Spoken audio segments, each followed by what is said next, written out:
à domicile a été intraitable et a proposé un jeu vraiment intéressant avec beaucoup de vitesse sur les lancements de jeu.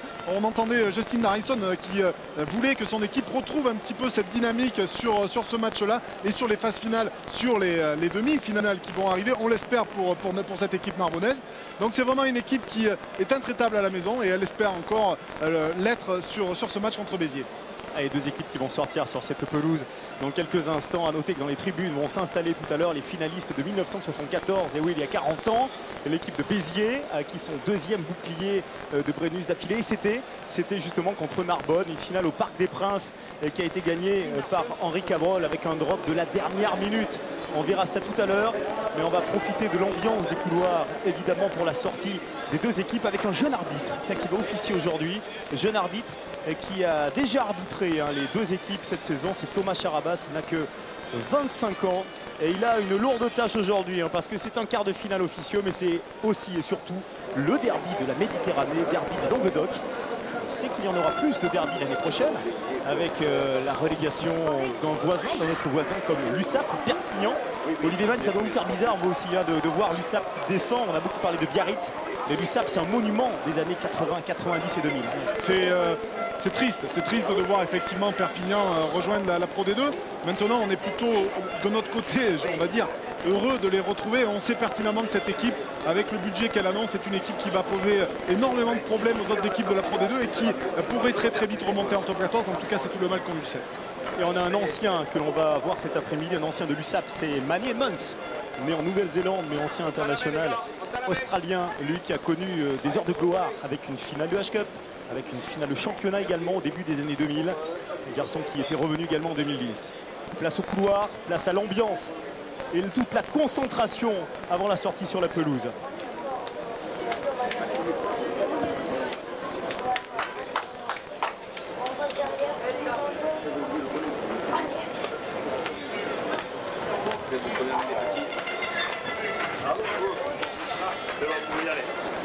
Prenez la main des petits, prenez la main des petits.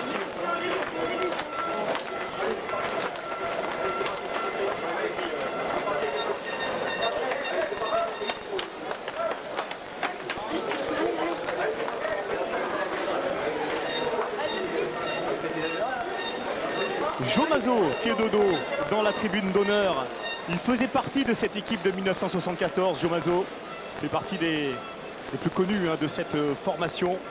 Il y avait également les Spanghero. Il y avait 3 Spanghero, Jean-Marie, Claude, Walter. Il y avait aussi quelques internationaux comme François Sangali. La sortie des Narbonnais sur leur pelouse.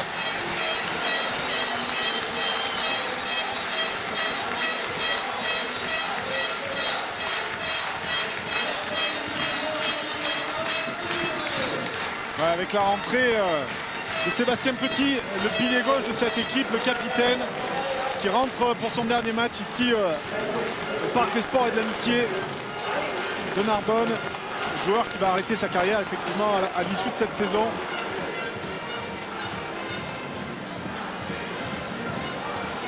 Et voici les Biterrois avec Christophe Amasek, leur co-entraîneur avec Manny Edmonds. Accueilli par quelques sifflets. Le soleil est franc, il est généreux, on devrait assister à un beau match parce que autant Narbonne a des problèmes sous la pluie, on l'a vu la semaine dernière par exemple à Auch, autant sur terrain sec. Et là le jeu et la patte australienne de Justin Harrison pour produire un spectacle cet après-midi. Ouais, je crois, toutes les conditions sont réunies effectivement pour que Narbonne retrouve le jeu qui lui a permis d'être imbattable à domicile. 6 changements, Olivier. Oui. 6 changements, Olivier, avec, par rapport à la défaite à Auch, avec notamment en première ligne les retours de Petit et de Vouly, mais de Strauss et Aurignac. Voilà pour le 15 titulaire, avec la présence de cette fameuse charnière australienne Valentine à Langahu. En ce qui concerne l'équipe de Béziers, là aussi il y a des changements, 6 par rapport à la défaite à domicile contre Bourgoin. Les 2 changements de pilier Boka et Cheklashvili. On retrouve également Sabrigmir au poste de 3 carrels et à l'arrière le capitaine Jean-Baptiste Piras Loustalé. L'arbitre c'est lui, c'est Thomas Charabas. Il a 25 ans, il vient du comité basque-hollandais. C'est sa première saison en Pro D2 et il va finir ici par un derby.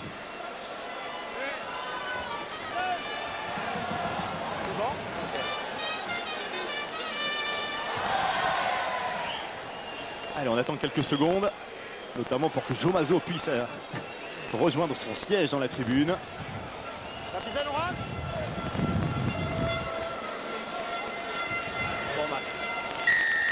C'est parti, dernier match de la 29e journée avec un premier ballon tapis par les Biterrois dans les 22 mètres narbonnais.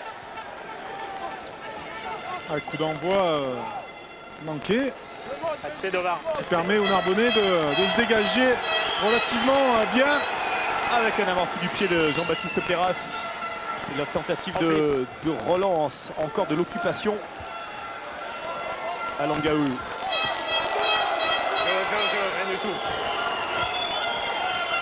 Et premier ballon mis en touche proprement par Jean-Baptiste Perras. L'occasion d'aller saluer Olivier, lui demander des nouvelles des conditions. On a parlé du soleil, on le voit très clairement. Mais quid du vent? Le vent, évidemment, il est extrêmement présent. Comme d'habitude, c'est un vent de terre, un vent tourbillonnant, mais qui est légèrement à l'avantage des Biterrois dans cette première période. Ça dépend peut-être des endroits, effectivement, sur cette pelouse. Ça tourbillonne. Valentine avec Alangaou. Première offensive narbonnaise avec José Lima. Avec tout le travail effectué par les Narbonnais sur le lancement de jeu avec beaucoup de vitesse. Malheureusement, on manque de soutien sur le porteur de balle. Et donc, c'est le contest Biterrois qui est en place et qui arrive à aller chercher cette pénalité. Alors, c'est un ballon qui va être mis en touche. J'ai plutôt l'impression que... On va voir. On va voir si le vent est vraiment en faveur des Biterrois. J'en suis pas complètement certain, mais... Ouais, ça dépend des endroits, ça tourbillonne. C'est un vent tourbillonnant dans ce stade, effectivement. Et suivant l'endroit où on se trouve, le vent est différent, avec des changements de direction. Là, c'est une toute petite touche qui a été trouvée. Un premier lancé là pour Elvis Lévy. Et fond d'alignement. Avec la belle prise de Pierre Caillé. On est souvent... Attention, il y a eu un geste d'énervement Chaput de la part du jeune joueur Mamri, la deuxième ligne de cette équipe biterroise. Et nouvelle pénalité, mais cette fois en faveur de Narbonne.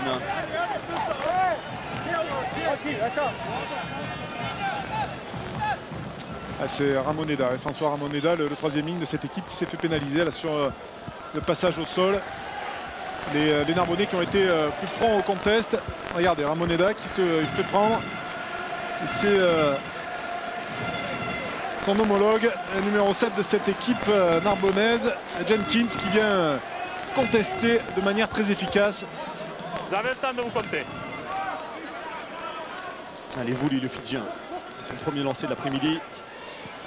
Ça a été dévié, récupéré avec difficulté par le club vaudois.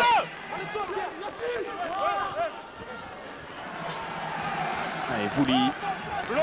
Bonne percussion, mais la défense de Béziers est bien positionnée.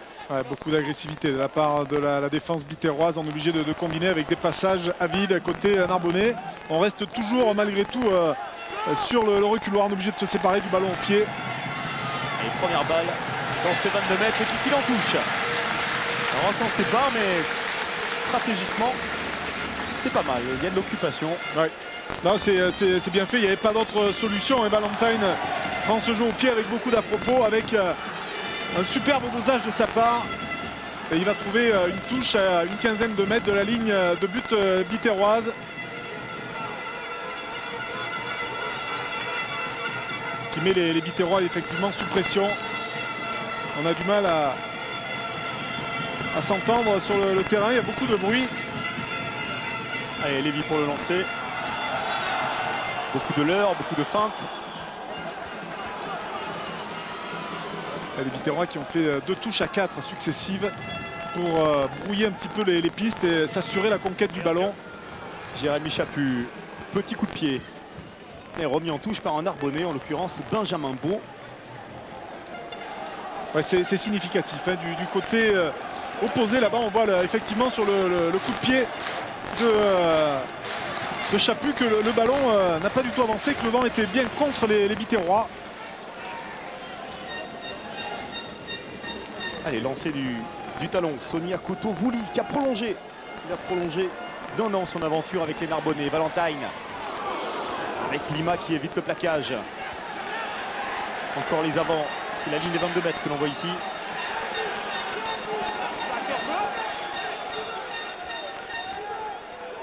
Ouais, on est quand même en nombre important là sur le ruck. Regardez, Valentine qui demande à des joueurs de devant de ressortir pour aider à la conservation, à la relance de jeu. Valentine avec Alangaou. Ah, c'est pas mal fait ça. Oui, avec Fekitoa. On va devoir changer de côté. Avec Vincent Ratez, les Biterrois qui défendent très bien.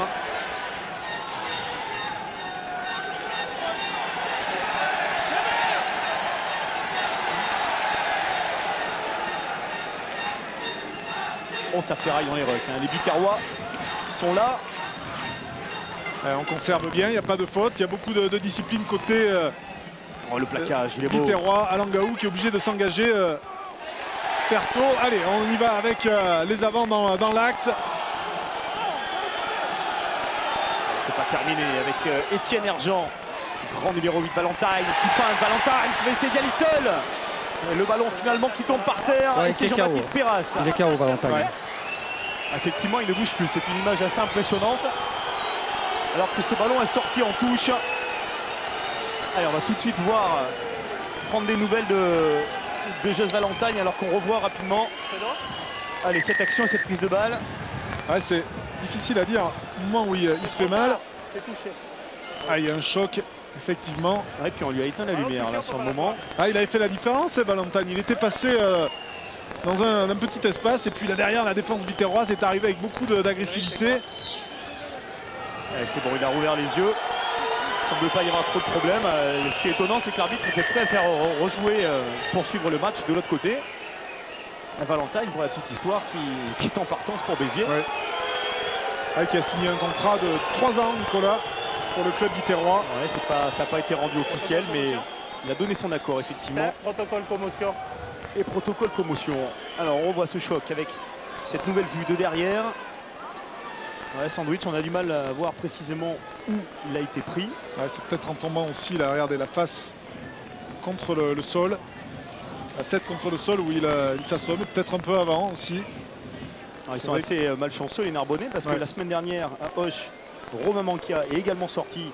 Enfin, lui, il est sorti sur KO, hein, donc il y a un protocole de sécurité. C'est pour ça qu'il ne peut pas jouer aujourd'hui, Romain Mankia. Et là, on va voir. En tout cas, il est parti pour un protocole commotion. Josh Valentine. Il va devoir répondre à une grosse vingtaine de questions pour savoir s'il a bien les idées claires. Et Sébastien Rouette qui rentre et Josh Valentine, il va quand même avoir du mal à rentrer parce qu'on sent bien qu'on lui a éteint les lumières. Hein. Il a du mal à marcher. Allez, premier remplacement. Il faut juste trouver l'interrupteur pour remettre l'éclairage à Valentine. Et il n'est pas interdit qu'il revienne sur le terrain. Il a du temps quand même, il a 10 bonnes minutes pour éventuellement revenir et récupérer. Allez, on reprend avec une touche. Et Vouli rapidement sur Bertrand Aurignac. Avec du volume de jeu, on est passé en troisième ligne comme Benjamin Beau dans la ligne d'attaque. Alangaou, on monte très vite à chaque fois sur le numéro 10 Narbonnais. Et pénalité pour Narbonne. Les Biterrois ils font l'effort dans les rucks à chaque fois pour ralentir les sorties de balles narbonnaises, mais là ils sont pris à la faute. Ah, ils sont pris à la faute, les Narbonnais qui mettent un petit peu plus de vitesse dans leurs offensives. Et là effectivement c'est Tchepchenko, le centre de cette équipe qui est, me semble-t-il, pénalisé là sur le deuxième temps de jeu qui arrive. Vous allez voir. Alors effectivement sur cette image, voilà, c'est Tchepchenko qui est dans le camp adverse et qui n'a pas du tout le droit de se situer à cette place. Et depuis un petit moment déjà, les Biterrois subissent, même si défensivement ils sont très agressifs. La possession de balle est narbonnaise.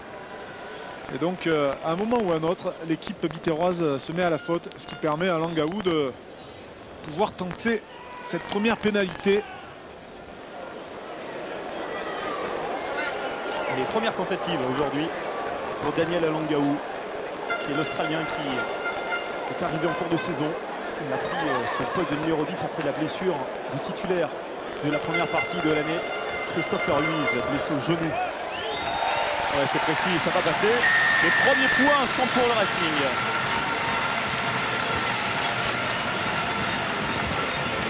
Et normalement, Josh Valentine devrait revenir dans quelques minutes. On va attendre au maximum. Mais ça semble aller mieux. Il est en train de récupérer.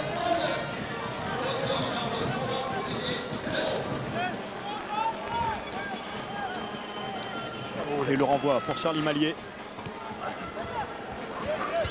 Court est dans l'axe. L'avantage sur l'avant, en avant 4 bleu. En avant Biterrois, mais Narbonne a l'avantage. Gaou dégage. Avantage C'est une terminé. chandelle. Elle est belle. Avec la prise de Jérémy Chaput. Devine mêlée. Attention à ce ballon. Si Dommage. Jérémy Chaput reste debout, ça ne va pas permettre à son équipe de récupérer le ballon. Voilà qui est fait. On est passé par le sol. Elle est bleue. Et vous pouvez le constater. Il y a beaucoup de Biterrois au sol. Et donc on est obligé de repartir avec du jeu à 0 passe. Derrière. Avec Marais qui avait tenté de s'extirper de ce ballon porté. Oh la vilaine passe. Qu'est-ce que c'est que cette passe? Alors là, elle était en avant. Non, mais ils se sont Pour pas compris personne. en fait. Oui, oui, on a bien senti qu'il y avait une incompréhension. Effectivement. non, mais là, non, mais oui. il faut expliquer quelque chose, Olivier. C'est que Charlie Mallier, le numéro 10 de Béziers, il n'a plus été titulaire à ce poste, plus titularisé par Christophe Amassec que l'on voit ici depuis le 18 janvier dernier. C'est Thomas Fournil qui enchaînait 11 titularisations d'affilée. Ça peut expliquer. Ouais, Ça un peut petit- expliquer ouais, cela. bien sûr, de l'incompréhension parce qu'il y a un passage à vide certainement qui est annoncé. Et donc on essaie de faire jouer voilà, le numéro 8 de cette équipe biterroise qui est Pierre Caillé qui vient en passage à vide, Allez, pas va avec marquer, là. véritablement l'intention de prendre le ballon. Allez à gauche. Et donc Charlie Mallier lui voulait lui donner. Malheureusement ce ballon est allé directement par terre et pas de continuité dans le jeu. Ouais. Ce qui ne plaît pas forcément à Christophe Amassec. Un manque de repères, ça peut On sort s'expliquer. bien les épaules, d'accord. En tout cas, c'est un ballon Sortez, abandonné. sortez les Ballon épaules. rendu. Au Narbonnais, c'est une mêlée. Flexion. Peut-être avoir le retour de Josh Valentine après cette mêlée. Hein. Introduction de Sébastien Rouette. 89 avec Erjan. Ah, il a tenté de mettre le 9, il est resté au 8. Avec un ballon qui était vomi vers l'avant. Ouais, il a oublié le ballon parce qu'il était passé. L'argent, il était vraiment dans l'espace. Sabrik Mir qui est pris. Il y a un avantage, un bras tendu par l'arbitre. Ouais, attention à cette contre-attaque, il y a de la désorganisation défensive Avantage côté terminé. Narbonnais. On n'est pas replacé. L'avantage n'est plus. Ah, c'est bien joué ça de la part de Caillé. Attention, il est seul. C'est bon. Le regroupement pour Béziers. Départ de Jean-Baptiste Perras, capitaine aujourd'hui, l'arrière de l'SBH. Attention Mallier avec encore une passe à hauteur cette fois. Elle est 8 mais elle est à hauteur pour Simon Shevchenko. Beaucoup de déchets dans les phases offensives depuis le début de cette partie. Et ici, tentative de départ de Grammatico. Le relais de Lima, c'est pas fini. Et si, avec une faute d'en avant. On reste sur notre fin sur ce début de match. Il y a de la passion dans les tribunes, mais il y a des fautes sur la pelouse. Ah oui, il y a quelques mots dont on se passe de vous dire un petit peu la teneur parce que c'est quand même assez trivial. Et voilà, retour de Josh Valentine. Vous êtes choqué par les mots triviaux désormais, c'est ça? Non mais oui, il y a quelques noms d'oiseaux qui fusent un peu partout là. Je peux vous dire, monsieur l'arbitre Arrêtez. Charabas, là, il en prend pour son grade. Allez, les Narbonnais là qui avaient bien remis la main sur le ballon. Et ils retrouvent leur demi-mêlée titulaire, leur Australien, Josh Valentine. Ouais, on voit avec cette équipe narbonnaise et dans la transition attaque-défense, elle a un petit peu de mal et les Biterrois ont failli en profiter sur la contre-attaque. Quand ils ont récupéré ce ballon, ils ont failli trouver des solutions. Malheureusement, il n'y avait pas assez de vitesse dans la prise de balle pour pouvoir faire la différence. Allez, une mêlée à suivre pour reprendre le jeu. Ici, les Narbonnais qui ont une préférence. S'ils vont en demi-finale, ils préféreraient éviter La Rochelle, justement par rapport à leur puissance. Des avant, ils préféreraient jouer contre Agen parce qu'ils estiment qu'ils auraient plus de chances de l'emporter. Vous les comprendre. Ouais, ça serait dur quand même, effectivement, parce qu'on sent que cette équipe narbonnaise, on l'a vu contre La Rochelle, notamment avec ce match qui avait vu la victoire nette et sans bavure des Rochelais. C'est une équipe narbonnaise qui manque un petit peu peut-être de puissance devant. Elle a de nombreux atouts, notamment dans le déplacement, où elle est très mobile. C'est une équipe qui arrive à faire développer un rugby de mouvement, mais malheureusement devant elle manque un petit peu de répondants face à des équipes comme Agen et La Rochelle. Donc quelle que soit la demi-finale, que ce soit contre La Rochelle ou Agen, ça sera quand même très très compliqué. Et puis La Rochelle, c'est le déplacement le plus long pour les supporters narbonnais. Il faut quasiment 6 heures. C'est vrai qu'ils estiment qu'à Agen, au moins, il y aurait plus de monde pour les soutenir. Allez, on y va. Regardez les tribunes. Avec autour de Joe Mazot, les internationaux, pas du tout, les finalistes du championnat de France 1974. Au parc, il y a 40 ans, la victoire biterroise. La dernière minute, 16-14, sur un drop de Cabrol contre le Racing, contre Narbonne. Alors les anniversaires portent pas chance depuis hier. On a vu que pour le centenaire du premier titre de l'USAP, l'USAP est descendu top 14 en Pro D2. Flexion. J'espère pour Narbonne que ce n'est pas synonyme de mauvaise surprise aujourd'hui. On rappelle les enjeux. Une victoire et il reviendrait, il serait en demi-finale. Pénalité. Monsieur Charabas qui a longtemps hésité et qui a sanctionné le côté droit biterrois avec pris par juge de touche. chez Clashvili, le pilier géorgien de cette équipe biterroise qui est pénalisé face à Sébastien Petit. Et donc il a attendu M. Sarabas, il est passé du côté opposé parce qu'il était du côté droit narbonnais. Et donc il est allé voir du côté droit biterrois pour voir ce qui se passait avant de sanctionner cette équipe et de donner une pénalité très favorable à Langaou.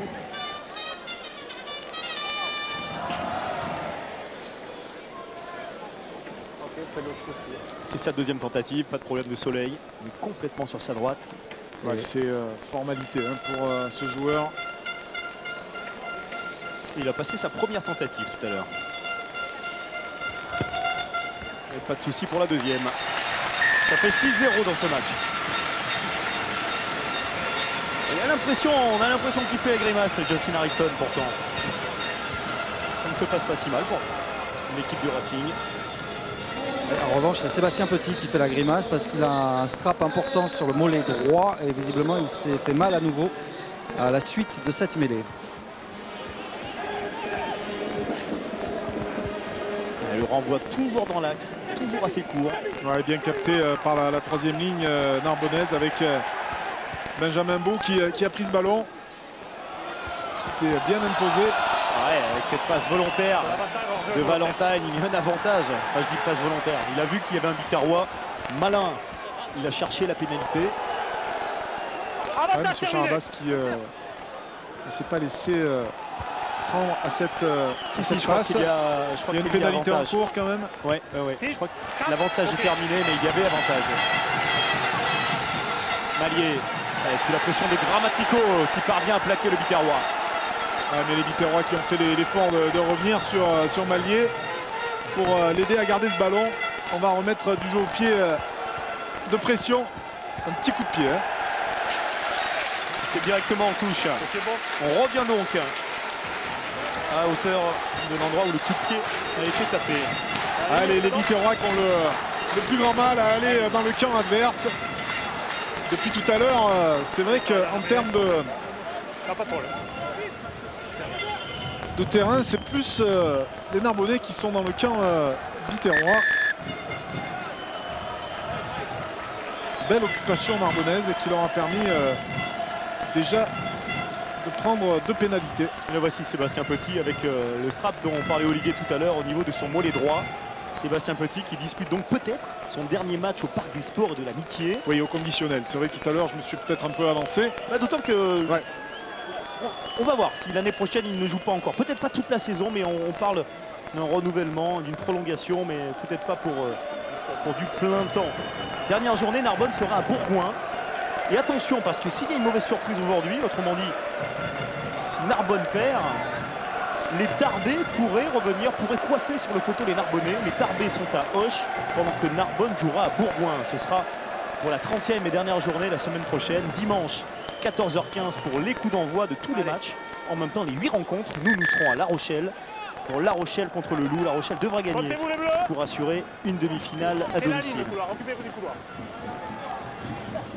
Les nouvelles touches pour Narbonne.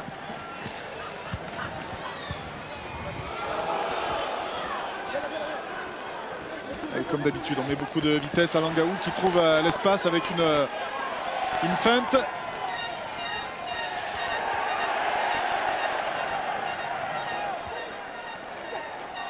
Fekitoa qui essaye d'avancer encore au cœur de cette défense. Le relais de Jono Jenkins. On va directement au cœur, on fait parler la puissance. Alangaou. Oh, il vient au surnombre. La passe n'est pas assurée pour Vincent Ratez. José Lima qui essaie de passer. On est quand même pas assez précis dans les transmissions, on est obligé de s'en remettre du jeu à une passe. Fekitoa. Le Tangien qui est toujours arrêté. Premier rideau défensif Viterrois très efficace.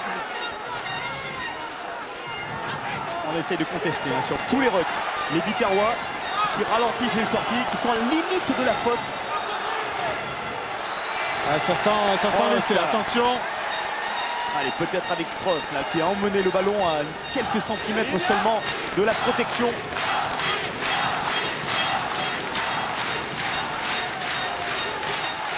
Avec un nouveau départ au ras de ce regroupement, la défense viterroise qui a le dernier mot. Ballon libre. Valentines qui hésite. Ouais, la défense est toujours présente côté Viterrois alors qu'on réclame le ballon derrière pour Narbonne pour essayer de jouer les duels. Il y a la place, peut-être sur des renversements avec Fekitoa qui est complètement décalé là-bas sur le côté gauche. Toute l'attaque narbonnaise s'est placée à gauche de ce regroupement. Il ne reste que Vincent Ratez à droite. Allez, Valentine pour Alangaou. Ouais, la passe. Et c'est bon. Et c'est pour Sarkouza Navaca Dretia. C'est le premier essai du match. La combinaison est parfaitement exécutée. Et le Fidjien qui marque son 14e essai cette année. Ouais, la superbe combinaison des Narbonnais qui, sur les relances de jeu, regardez Fekitoa qui a un passage à vide. Et dans le dos pour Alangaou qui remet à son ailier. Navaca Dretia, ce joueur surpuissant avec des qualités d'appui exceptionnelles. Regardez, passe dans le dos et remise intérieure pour Alangaou qui remet intérieur à son ailier. Quel essai, on le sentait venir. Ouais, c'est bien fait. Et comme un signe, eh bien, Navaca Dretia, un peu à l'image de son équipe, il peinait depuis le mois de mars, depuis la fin du mois de mars. Il n'avait plus marqué d'essai depuis le 15 mars. On parlait de cette équipe narbonnaise qui était peut-être à bout de souffle, peut-être émoussée physiquement depuis cette période-là. Eh bien, il a peut-être enclenché la marche avant pour le Racing.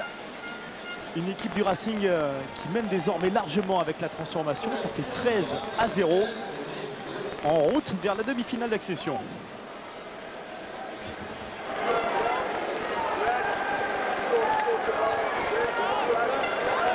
On voit plus classique cette fois avec la remise de Conrad Marais.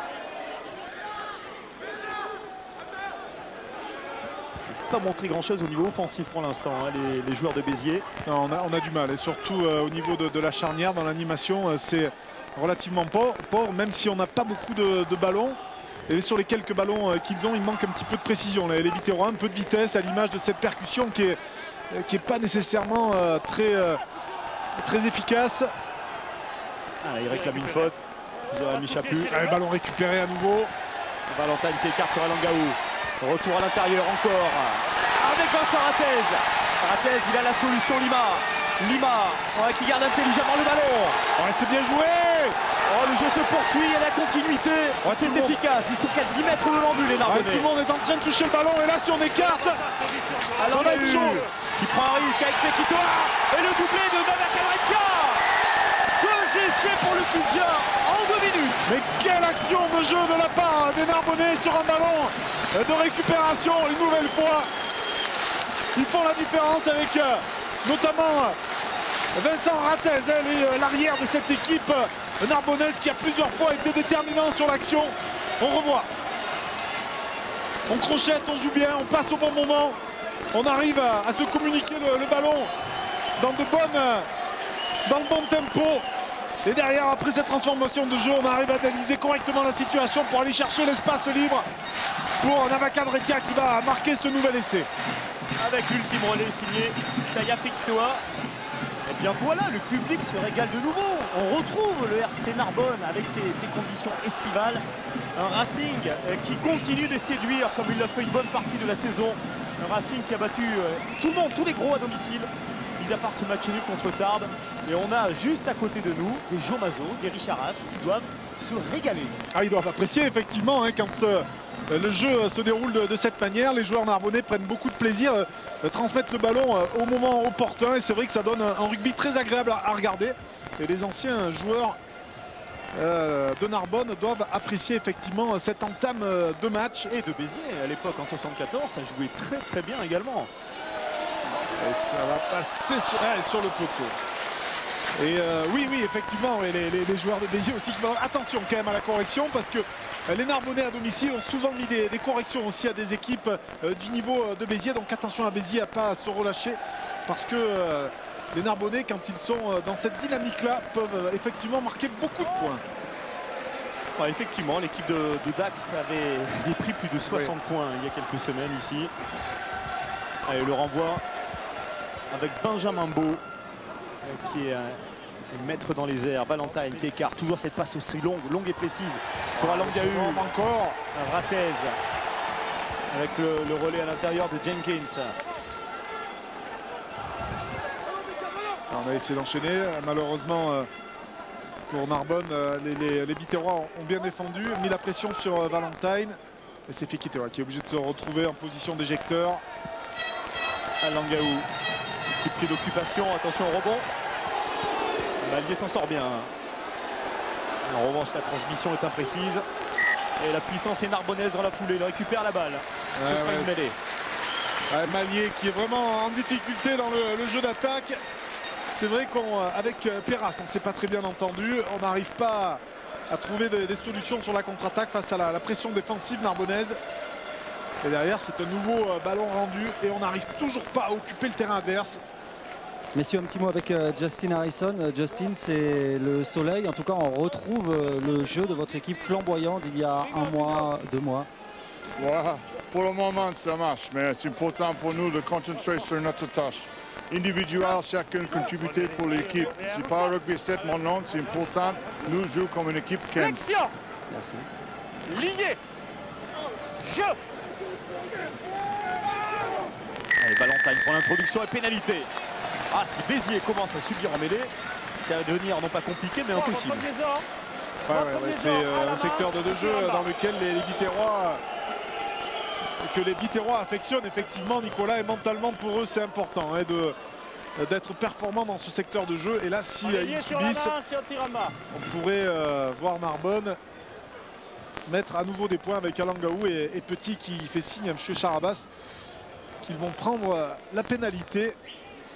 On rappelle que cette équipe de Béziers a eu beaucoup de blessés importants. Des blessés comme Rémi Martin, blessé longue durée, ligament du genou rompu. Des garçons comme Woutermour, comme Toderask également, comme Marc Baget. Et qui, ce dernier, souffre d'une hernie discale et qui a fait le déplacement d'ailleurs, court déplacement. C'est une équipe Béziers qui avait pourtant pas mal du tout commencé sa saison avec notamment une victoire contre le Loup. C'était la première équipe à battre le Loup cette saison lors de la 5e journée. On se rappelle cette équipe biterroise qui avait malheureusement battu cette équipe lyonnaise. L'une des rares défaites de cette équipe du Loup. Ce qui avait permis à Béziers de vraiment bien débuter aussi, démarrer sa saison. Allez, il a raté sa précédente transformation. Et cette fois, cette pénalité passe. La barre des 20 points est franchie. Ça fait 21-0 pour Narbonne. Une mauvaise nouvelle pour le capitaine Sébastien Petit. Il va sortir dans quelques instants, remplacé par Grégory Fitchen. En tout cas, on le sent extrêmement déçu, Sébastien Petit, et agacé par cette blessure. Ouais, c'est probablement ce souci au niveau du mollet. Allez, la rentrée de Grégory Fitchen à la place du capitaine. On imagine la déception de Sébastien Petit, qui peut-être quitte pour la première fois ce parc des sports et de l'amitié en tant que joueur.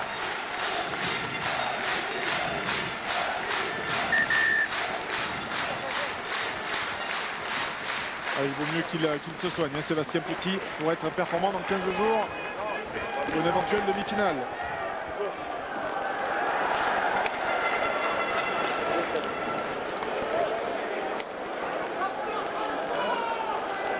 Et ça joue rapidement. Et l'arbitre va rappeler les Australiens, Alangahu et Valentine. Ça, c'est une des clés du match. La façon dont les Biterrois vont pouvoir gêner ces transmissions, ces sorties de balles rapides pour Valentine et la transmission jusqu'à Alangahu.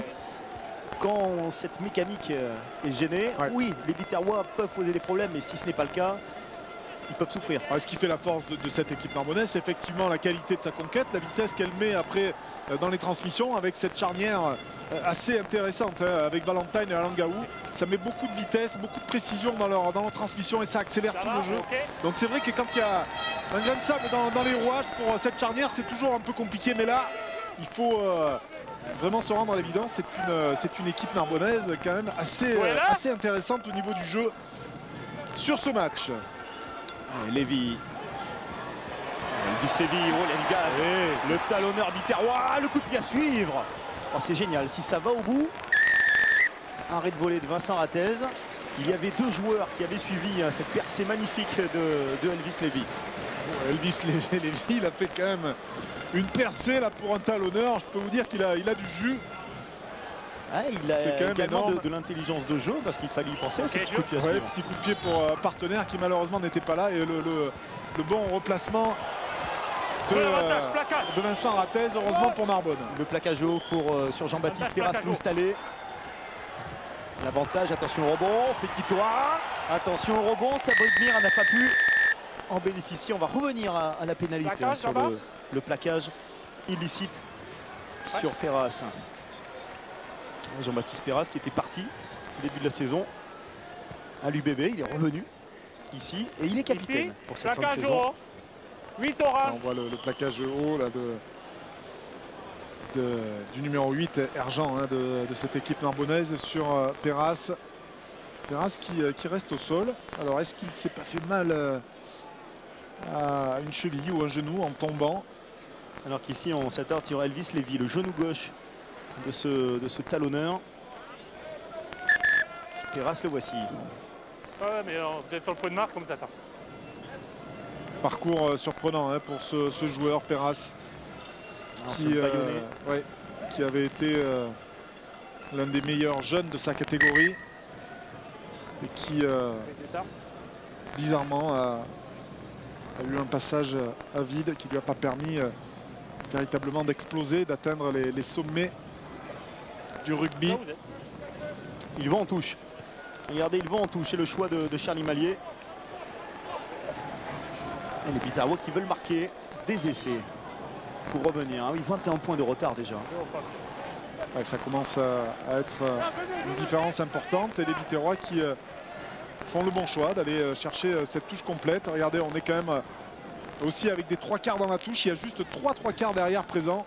On va s'engager sur un ballon porté, essayer de forcer la décision avec quasiment 10 joueurs dans le ballon porté.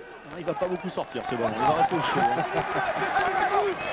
Jean-Baptiste Perras ne touchera pas cette balle sur cette action. Allez, on avance, c'est pas mal fait quand même, regardez. Collectivement, on arrive à aller peut-être derrière la ligne narbonnaise pour ce premier essai biterrois. Essai pour Béziers. Et bien voilà. À l'ancienne, à la dure, un essai. Je crois que c'est Elvis Lévy, le talonneur qui a marqué, qui a aplati ce ballon dans l'embut narbonnais. Match peut-être relancé, en tout cas efficacité de la part de l'équipe biterroise. Et oui, on avait mis 3/3 dans la touche biterroise. Et donc regardez, il y a le centre, il y a costaud, Tchetchenko et puis Conrad Maré, le numéro 11, le 3/4 qui est très très costaud. Ouais, Conrad Maré qui était en début d'alignement et derrière on a réussi collectivement à bien s'organiser pour permettre à Elvis Lévy, le dynamique talonneur de cette équipe biterroise, de marquer ce premier essai pour son équipe. Explosif ce talon, ce n'est que justice parce que l'action est partie de lui sur sa percée tout à l'heure.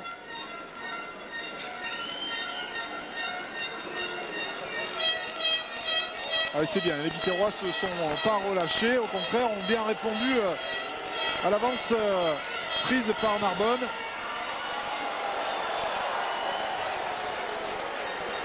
Ça passe largement à côté, on en reste là. Ce score de 21-5 pour l'instant. Et le grand bonhomme biterrois Elvis Lévy va sortir, remplacé par Marco Pinto Ferrer. Oui, il est blessé, il est touché au genou. Merci Olivier.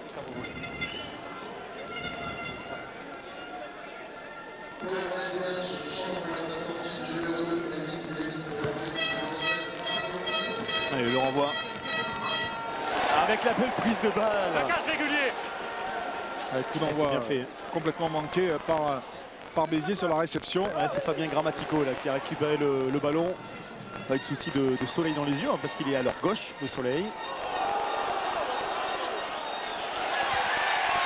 Ah oui, José Lima, qui va aller marquer le 3e essai pour Narbonne. La défense de Béziers paraît complètement démobilisée là, depuis le renvoi. Oh, la réponse incroyable de Narbonne. Avec Grammatico qui récupère le ballon sur le coup d'envoi. Les Biterrois qui sautent complètement à côté de la retombée du ballon.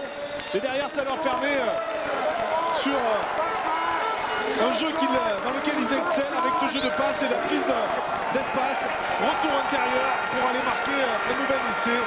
On est à la limite de l'écran sur ce ralenti de Frédéric Accorsi. Est-ce que vous l'avez vu, Olivier? C'est limite. Il n'y a Sur pas le tour intérieur.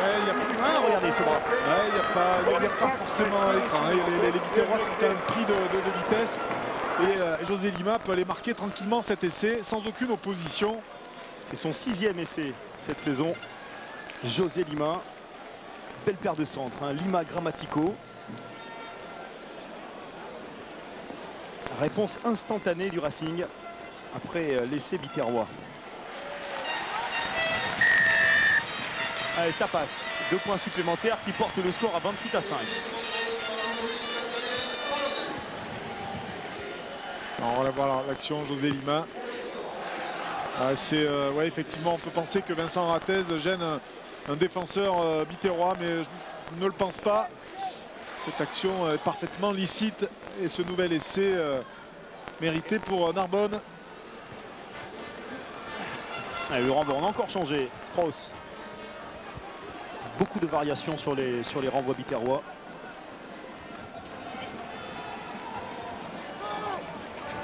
Alangahu avec Valentine en position de 3 quarts.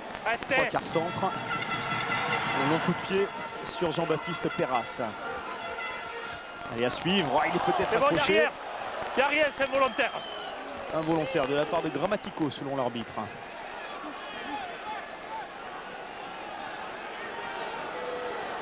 Jean-Baptiste Perras qui est resté au sol. Ouais, je crois. Enfin, faut revoir l'action au ralenti effectivement, mais je ne suis pas certain qu'il y ait véritablement une obstruction sur Perras, même s'il a du mal à se relever. Il y a peut-être un coup qui est parti sur l'arrière biterrois. Et on verra avec le ralenti certainement ce qui s'est passé véritablement sur cette montée défensive et cette contre-attaque. Des petits jeux au pied de Perras. Ah oui, derrière, il y a quand même un geste. Il y a quand même un geste des Narbonnais qui se mettent en obstruction.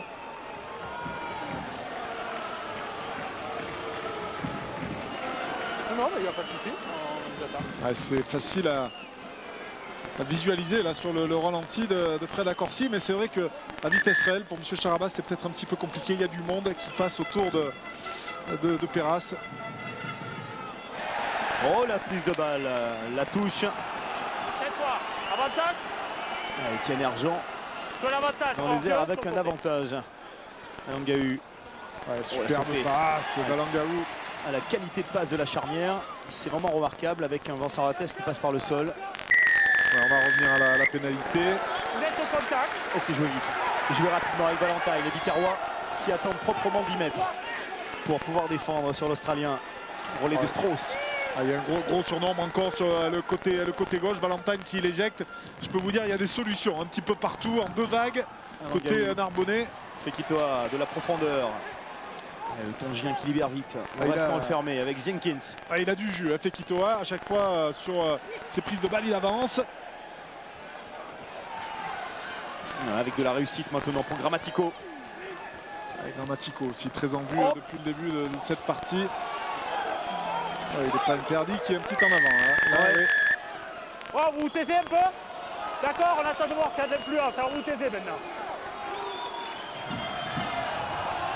Et se fait respecter l'arbitre. Alors qu'on se chauffe un peu, mais c'est normal, c'est un derby. Là pour la peine. Pour les anciens de 74, c'est un derby tout mou, un derby tout sautillé. C'est même pas un derby ce qu'on voit pour l'instant. C'est un match amical. Mais exactement, de préparation. Qu'est-ce que c'est ça? On a vu ce geste.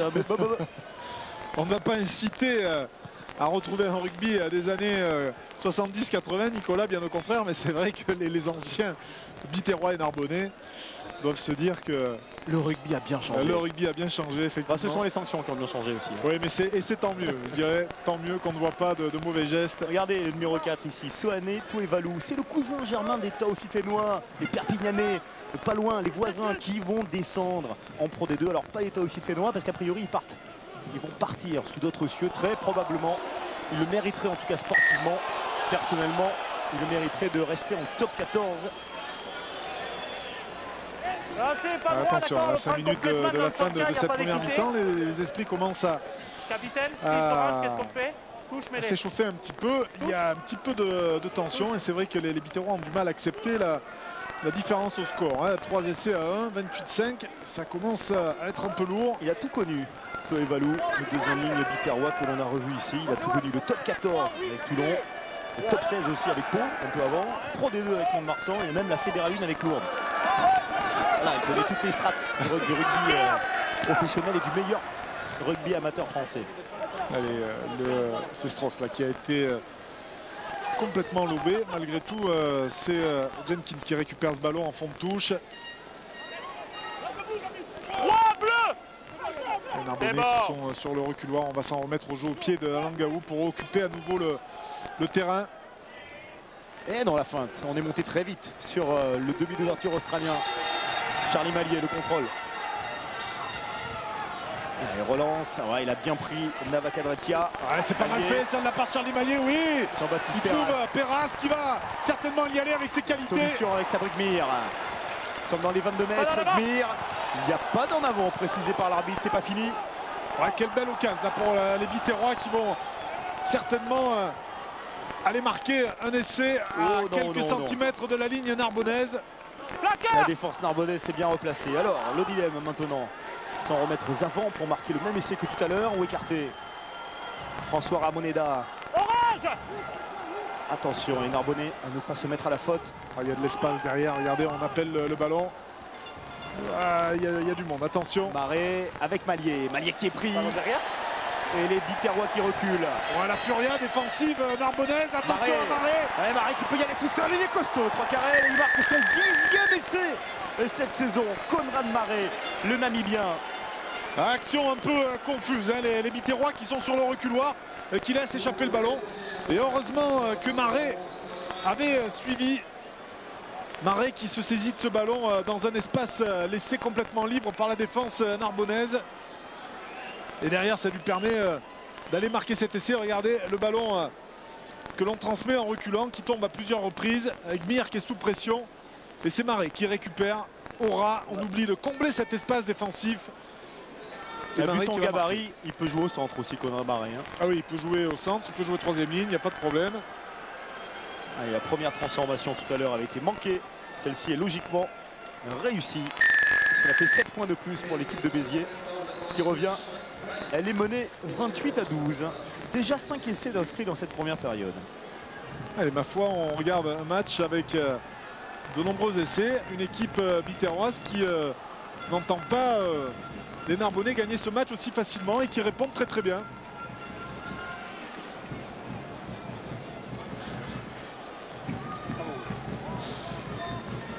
Allez, il reste une grosse minute avant la fin de cette première période.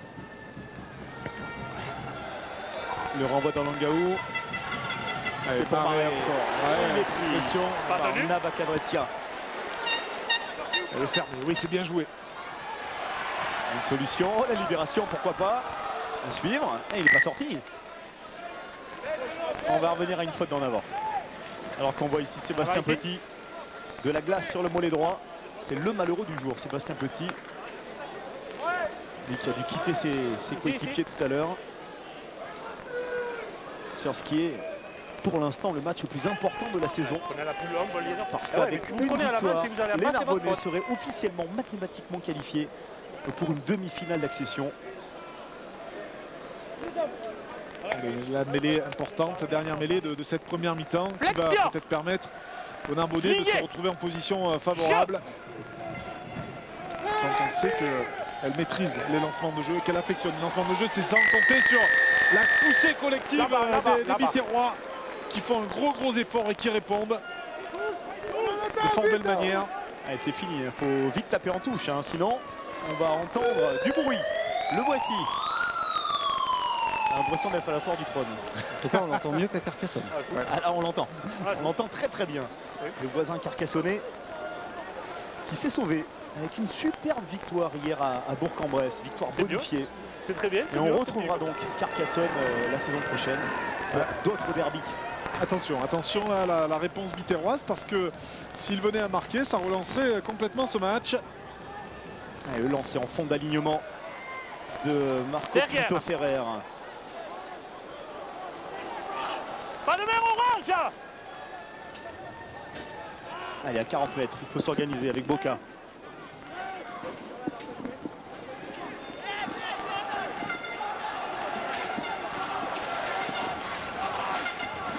Chaput pour l'éjection avec son numéro 8, Caillé. Ballon arraché. Le ballon, est-ce qu'il va changer de main? Non. Mallier avec Shevchenko, Sabri Mir. Attention, il est dangereux. Mir sur du 1 contre 1, il est capable de faire la différence. Et Etienne Argent se met à la faute. Eh oui. Alors que vont faire les Biterrois, Nicolas? Est-ce qu'ils vont jouer cette pénalité à la main, sachant qu'ils ne peuvent pas taper? Voilà, bien on va sûr, jouer directement à la main. Et il faut suivre, attention en revanche, il faut suivre. S'il n'y a pas de soutien. Allez, les avants. Et François Ramoneda. Ouais, la bonne séquence biterroise. Là, on est bien placé derrière avec Mallier qui va choisir les extérieurs. Hop, attention, superbe passe de Shevchenko. Maré encore. Allez, dans les 22. Encore Caillé. Et pénalité pour Narbonne cette fois. Voilà, on va en rester là en ce qui concerne cette première période. Soutien inefficace chez les Bleus. Avec déjà 40 points de marqués, 28-12 pour cette équipe narbonnaise. Déjà 5 essais, c'est une première période qui a été très intéressante avec des fautes. Oui, il y a eu du déchet. Évidemment, c'est pas parfait, mais c'est une première période et c'est là pour le principal qui sourit à Narbonne. Pour l'instant, le Racing serait en demi-finale. Ah, si on en restait là, effectivement, le Racing serait en demi-finale, serait bien heureux d'aller chercher cette demi. Mais attention à la réponse biterroise qui, sur cette fin de première mi-temps, n'a pas démérité et a posé quand même de gros problèmes à Narbonne. Allez, on va retrouver Olivier dans quelques instants au micro d'un des protagonistes de cette partie. Je vous précise avant que dans quelques instants, nous aurons le 15 du mois d'avril, les meilleurs joueurs du mois d'avril, le Pro D2, qui seront présentés. Allez messieurs, rapidement avec Vincent Rattez qui tire un peu la langue parce qu'il y a eu du rythme, hein, il y a eu du rythme dans cette première période un peu contrastée pour vous. Vous avez eu du mal sur la fin, même si la qualification et la victoire sont en vue. Mais ouais, là on a vachement de mal parce qu'il fait chaud, c'est la première chaleur. Voilà, Béziers, on pensait qu'ils allaient venir en coupant un peu le rythme, mais au final non, ça joue vachement, donc c'est vrai que ça tire un peu là, mais bon, ça va le faire, on n'est pas trop mal en conquête, on est bon en défense, donc voilà, ça va aller. Merci. Eh oui, logique, hein, les premières chaleurs, ça tire un peu. On va marquer une pause et puis on se retrouve pour le 15 du mois dans quelques instants avec ce score, je vous le rappelle, hein, de 28-12 pour l'équipe du Racing. À tout de suite.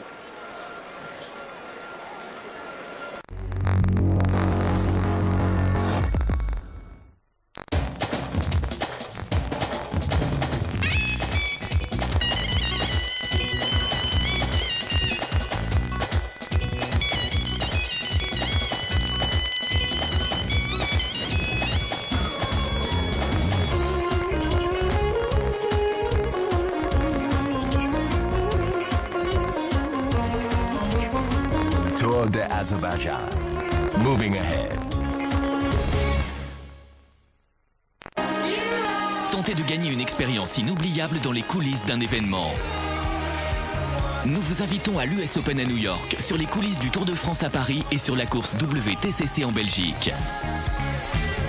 Montrez-nous vos talents de commentateur. Vous êtes capable de le faire? Rendez-vous sur 25live.eurosport.fr. Cette nuit, j'ai fait un drôle de rêve. J'étais au milieu de nulle part. Mon Astra, en panne. Et devine qui arrive? Claudia Schiffer. C'était impossible. Une Astra, ça ne tombe pas en panne. Le meilleur de la qualité allemande.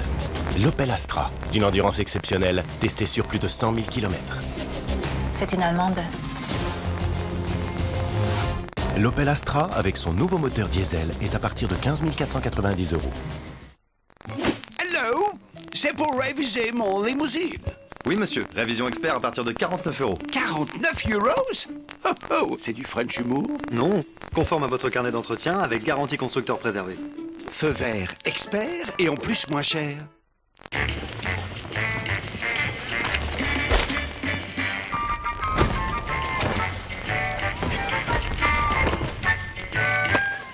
Pour démarrer dans la vie, c'est mieux d'être soutenu. Voilà pourquoi la GMF, premier supporter des jeunes, réduit le prix de leur assurance habitation et de leur complémentaire santé. C'est ça, une bonne assurance. GMF, assurément humain. Et pour ses 80 ans, la GMF offre à tous la possibilité de gagner 1 an d'assurance. Ne jamais rien lâcher. VO2 Max. Maintenir son avance. VO2 Max. Repousser ses limites. VO2 Max. VO2 Max, la boisson énergétique haute performance. Disponible en pharmacie et magasins spécialisés. STC Nutrition, toujours un défi d'avance.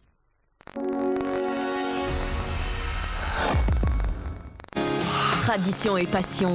Les 4 jours de Dunkerque, 5 journées de courses dynamiques. Les monts de Flandre, les pavés, les circuits dans les villes d'arrivée qui font souvent le bonheur des rouleurs et des sprinteurs. Mercredi 15h30, les 4 jours de Dunkerque, première étape, live sur Eurosport. Et tout de suite en direct de Narbonne, au moment chiffrer les lettres, 28 plus 12 égale 40. Et alors 28 et 12, 40. Oui, bien sûr. Oui, il y avait longtemps qu'on n'avait pas vu des scores comme cela. Hein. C'est vrai que c'est intéressant de voir quand même sur cette avant-dernière journée une équipe narbonnaise menée de 28 points et les Biterrois qui s'accrochent avec 12 points marqués déjà, 2 essais. Ah oui, dit première chaleur, dit terrain sec, dit beaucoup d'essais, spectacle et un public qui est pour l'instant ravi. Public narbonnais qui est ravi. On vous rappelle qu'il y a 28 à 12. On reverra les essais tout à l'heure, les 5 essais de cette première mi-temps. Mais auparavant, comme promis, le 15 Pro D2 du mois d'avril, la rédaction d'Eurosport. Qui ont été les meilleurs joueurs lors du dernier mois? C'est parti. On va prendre ligne par ligne. On va vous présenter les meilleurs protagonistes de cette division que nous vous proposons sur Eurosport. Première ligne, Lagenais, Laurent Cabary et Jean-Philippe Banropo, le talon lyonnais, champion de France. Romain Brison, l'Occitan, qui a battu Narbonne avec une grosse perf la semaine dernière. Lui qui avait débuté la saison à Rodez en Fédéral 1. Un Palois, Pablo Huette en deuxième ligne, associé à Lagenais Ratounia Rawa. Les Palois qui ont enchaîné 3 victoires en avril, comme Agen et comme le Loup. En troisième ligne, tiens justement notre Agenais, Antoine Herbani, qui prend une dimension différente cette saison. Chabal, Gourdon, des habitués de ce 15 du mois. La charnière avec Julien Audy, le Rochelet, associé au Palois Antoine Lescalmel, l'ancien Carcassonnais. Au niveau des 3 quarts, on va retrouver l'habituel, un habituel également, hein, avec Mosese Ratouvou, qui est le meilleur marqueur d'essais du championnat. Il en est à 21 essais. Au centre, Botia, la révélation. Il est arrivé le mois dernier à La Rochelle. Tatoupou, le Carcassonnais. Les Carcassonnais qui se sont sauvés, ont sauvé leur tête en Pro D2. Paris et Chimoun Loukou. Pourquoi un Montois? Parce qu'ils sont plutôt brillants cette fin de saison, avec 2 victoires, dont une avec bonus contre Albi en cette dernière partie de championnat dans ce dernier bloc. Il commence à trouver une bonne carburation. Et puis c'est une information Eurosport. Romain Brison, le pilier droit d'Auch, va revenir, va signer à Béziers. Il va arriver à la SBH pour la saison prochaine. Lui qui a connu une trajectoire assez explosive et étonnante cette année. Voilà les petites pom-pom girls qui sont ici, probablement des idoles pour Lily et Fleur qui sont devant leur télévision et qui regardent ce match. Et aussi cette petite animation à la mi-temps. Allez, on va montrer maintenant des images de bouclier, des images de joie. C'était il y a 1 heure environ. L'équipe du Loup a pu soulever le nouveau bouclier de la LNR, le bouclier de Pro D2, premier titre de champion de France de la carrière de Lionel Nallet et de Sébastien Chabal. Regardez, c'était au terme d'une victoire dans la douleur, 19-16 contre Agen au Matmut Stadium, bouclier remis par Paul Goz. Ils sont champions depuis la belle victoire devant les caméras d'Eurosport la semaine dernière contre l'équipe de Tarbes. Voilà, on a pu apprécier cette magnifique joie. Place aux essais maintenant, les essais de ce match entre l'équipe narbonnaise et l'équipe de Béziers. Place aux 5 essais avec un match qui a tout de suite très bien commencé pour l'équipe de Narbonne et une belle combinaison signée Alangaou et Nabakadretia.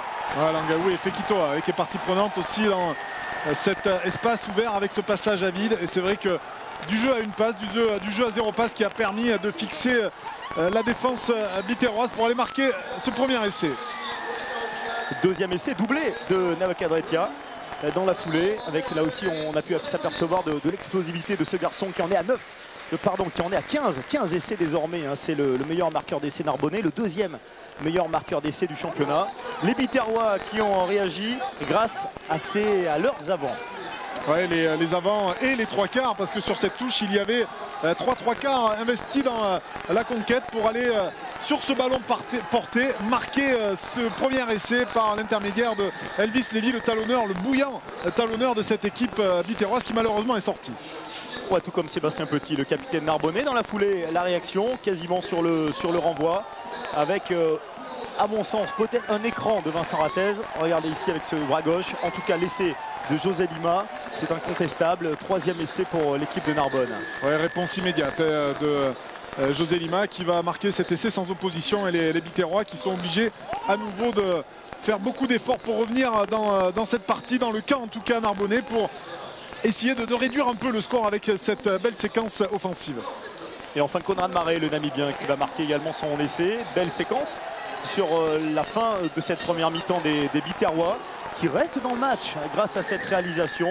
2 essais pour Béziers, 3 pour Narbonne, et un score pour l'instant de 28-12 pour l'équipe de Justin Harrison, l'Australien que l'on a vu. On a vu des supporters Biterrois également dans ce parc des sports et de l'amitié. Marquons une pause, une ultime, et puis on se retrouve ici pour le coup d'envoi de cette seconde période. Dernier match de la 29e journée de ce championnat de Pro D2.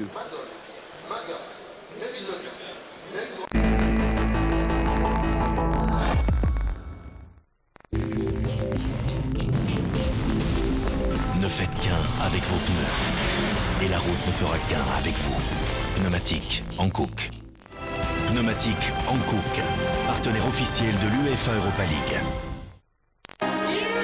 Tentez de gagner une expérience inoubliable dans les coulisses d'un événement. Nous vous invitons à l'US Open à New York, sur les coulisses du Tour de France à Paris et sur la course WTCC en Belgique. Montrez-nous vos talents de commentateur. Vous êtes capable de le faire? Rendez-vous sur 25live.eurosport.fr.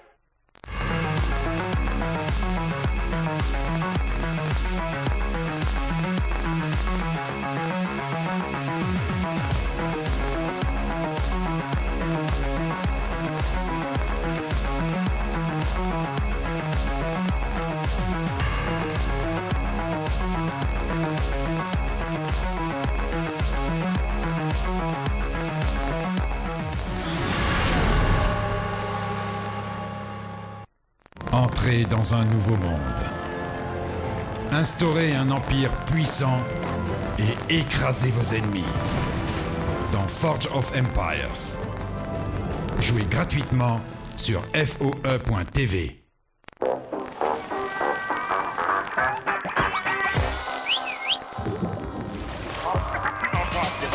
Nouvelle Lancia Ypsilon Elephantino. 3 touches de couleur personnalisables pour plus d'impertinence.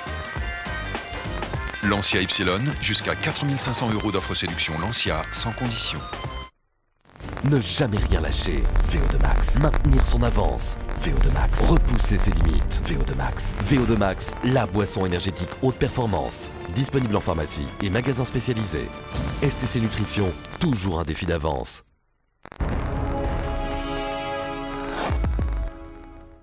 Demain, dans le Grand Plateau, Karine Galli et Arnaud Tulipier reçoivent Albert Cartier, coach du FC Metz. Ils reviennent en détail sur la fabuleuse saison messine et vous présentent la grande affiche Brest-Caen. Le stade Malherbe est tout près du bonheur. Une victoire et la montée à l'étage supérieur serait vraiment très proche. Mais le stade brestois a bien l'intention de poursuivre sa remontée et d'offrir les 3 points à tout Francis Leblé. Demain, dès 19h30, Brest-Caen, 36e journée de Ligue 2, live et exclusif sur Eurosport. Allez, de retour ici à Narbonne pour la mi-temps de cette partie. La mi-temps avec le Racing qui mène largement à l'aller. Béziers avait gagné 16-15. Et oui, parce que les Biterrois, c'est le jour et la nuit. Hein. Le domicile, ils sont bons. Ils ont battu le Loup, ils ont battu les Cadors. Mais à l'extérieur, ça va pas fort. 9 points seulement en 14 matchs. Et on en resterait à 9 points en 15 matchs pour l'instant. Donc l'équipe biterroise qui a vraiment une différence de niveau énorme par rapport à son niveau à la maison, différence d'approche mentale peut-être. Oui, tout simplement parce qu'elle sait pertinemment que cette équipe, que les matchs à domicile lui permettent de se maintenir en Pro D2 avant, éventuellement, hein, sur la saison suivante, de pouvoir basculer sur une physionomie un petit peu différente, sur une approche un peu différente. Mais maintenant, voilà, c'est une équipe qui a assuré ses matchs à la maison et ça lui suffit. On va prendre quelques images du vestiaire narbonnais. On reconnaît la silhouette de Justin Harrison. L'occasion de vous préciser que la semaine prochaine, pour la 30e et dernière journée que nous suivrons sur Eurosport, il y aura à partir de 14h15 le coup d'envoi du match entre La Rochelle et le Loup. Le Loup qui a comme objectif de battre le record de points en Pro D2 et La Rochelle qui aura comme objectif de gagner pour assurer une demi-finale à domicile. Et puis, si vous avez la chance de venir au stade Marcel Leflandre, notez qu'à partir du midi, on aura le match final d'aller les petits. Et oui, les petits que nous suivons, les moins de 9 ans de Tyros et du Racing toute la saison. Ils joueront leur match, enfin la rencontre. Elle sera filmée, elle sera commentée.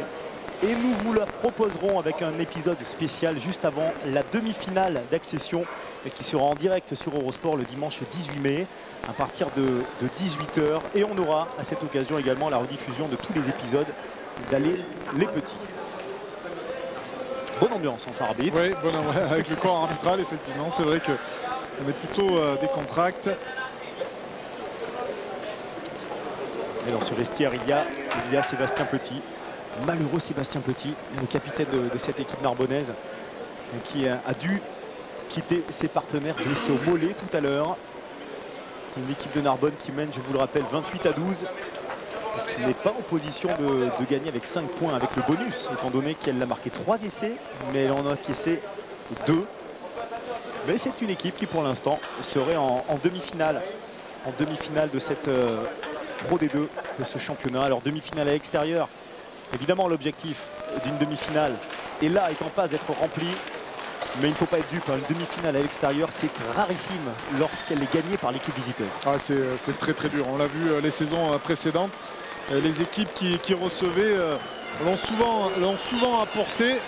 Et donc, cette équipe narbonnaise, c'est vrai que si elle se qualifie pour les demi-finales, devra de toute façon créer l'exploit d'aller gagner soit à Agen, soit à La Rochelle. Une équipe a réalisé cet exploit en 2011, c'était l'UDB qui a gagné à l'Hédiguerre à Grenoble avant de monter et de battre l'équipe albigeoise, l'équipe d'Henri Brancan. À l'époque, Henri Brancan qui a dirigé son équipe pour la dernière fois à Albi. C'était hier soir avant de prendre en charge les équipes de jeunes de Tarbes, les espoirs.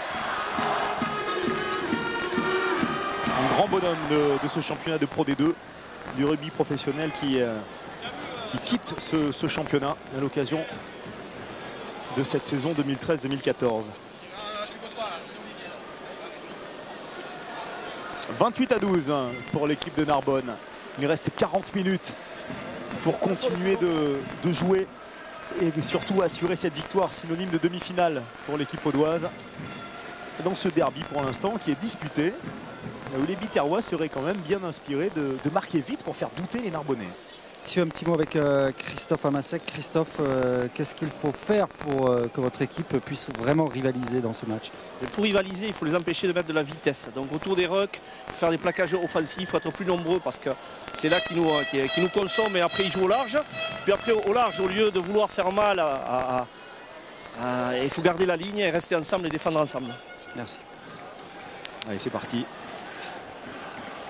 Un plan tactique simple, effectivement. C'est plutôt un plan pour contrer le volume de jeu narbonnais. Oui, contrer. Puis après, on voit que dans l'animation, les Biterrois aussi ont de belles qualités. Ils ont capté le renvoi là sur.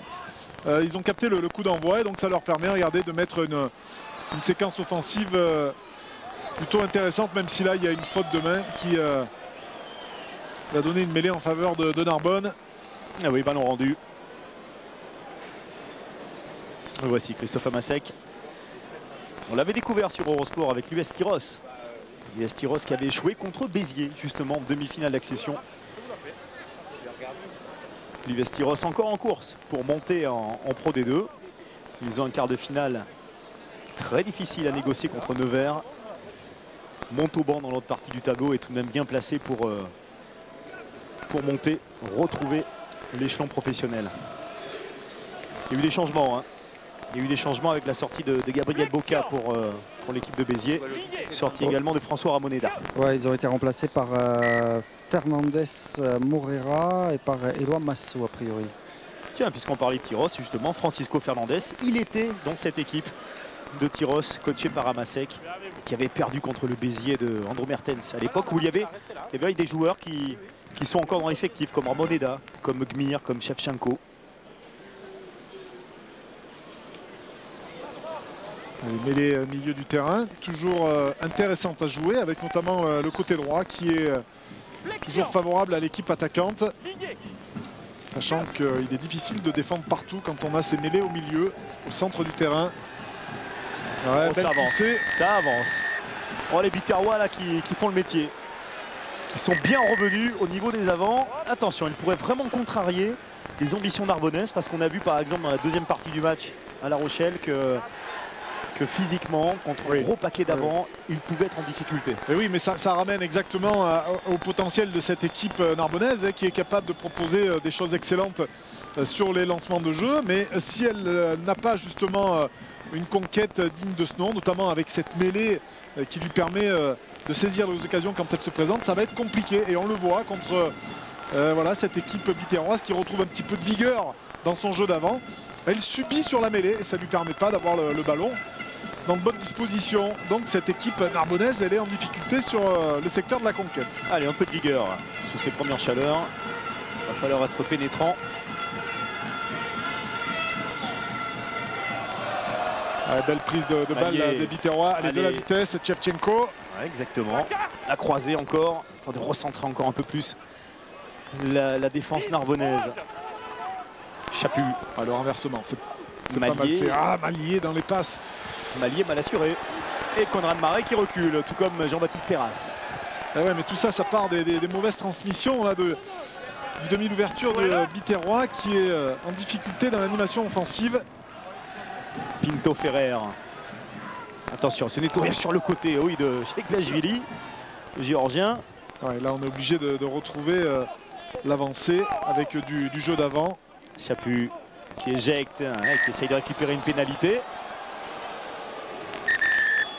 Arrête du tard, oh, ça va. 9 bleus, vous venez ici. Venez ici. Pour le moment, d'accord, on a vu 5 essais. Ça joue correctement. Ça sert à rien. Il fait l'effort de sortir, il ne vous gêne pas du tout. Mêlée. Il a compris, il a vu le fiel de Jérémy Chaput, là. La malice. Non, il n'y a pas à penser. Thomas Charabas qui avait déjà arbitré cette saison 2 matchs ici à Narbonne. Victoire contre Pau, victoire contre Aurillac. Ça, les arbitres n'aiment pas. Hein, quand on essaye de provoquer, de chercher des pénalités. Bon. Ouais. Quand on essaie d'induire en erreur l'arbitre, c'est... Ils n'aiment pas. Oui, c'est de la coquinerie de demi de mêlée. Flexion. Viguier. Allez, mêlée qui se retrouve donc favorable au Biterrois. Mêlée toujours au centre du terrain qui est forcément favorable à l'équipe offensive. Si effectivement les avants biterrois arrivent à sortir ce ballon dans de bonnes conditions. Ça va continuer, d'accord? Donc on garde ces mêlées en haut.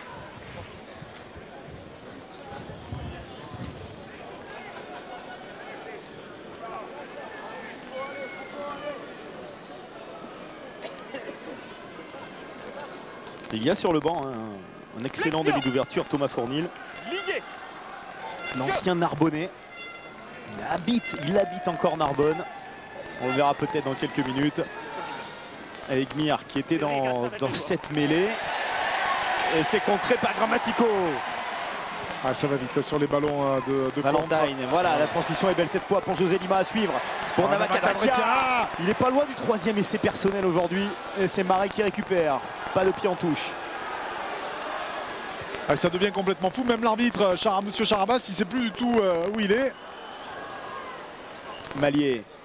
Ah, il est plus percutant, plus incisif, Charlie Mallier. Depuis le début de la seconde période. Et ce ballon qui va filer dans l'embut.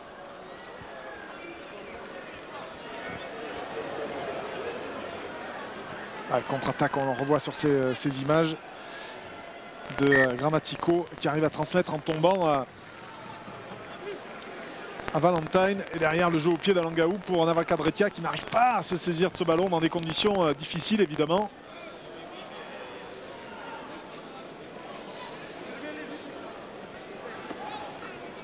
Allez, le renvoi. On renvoie aux 22 mètres.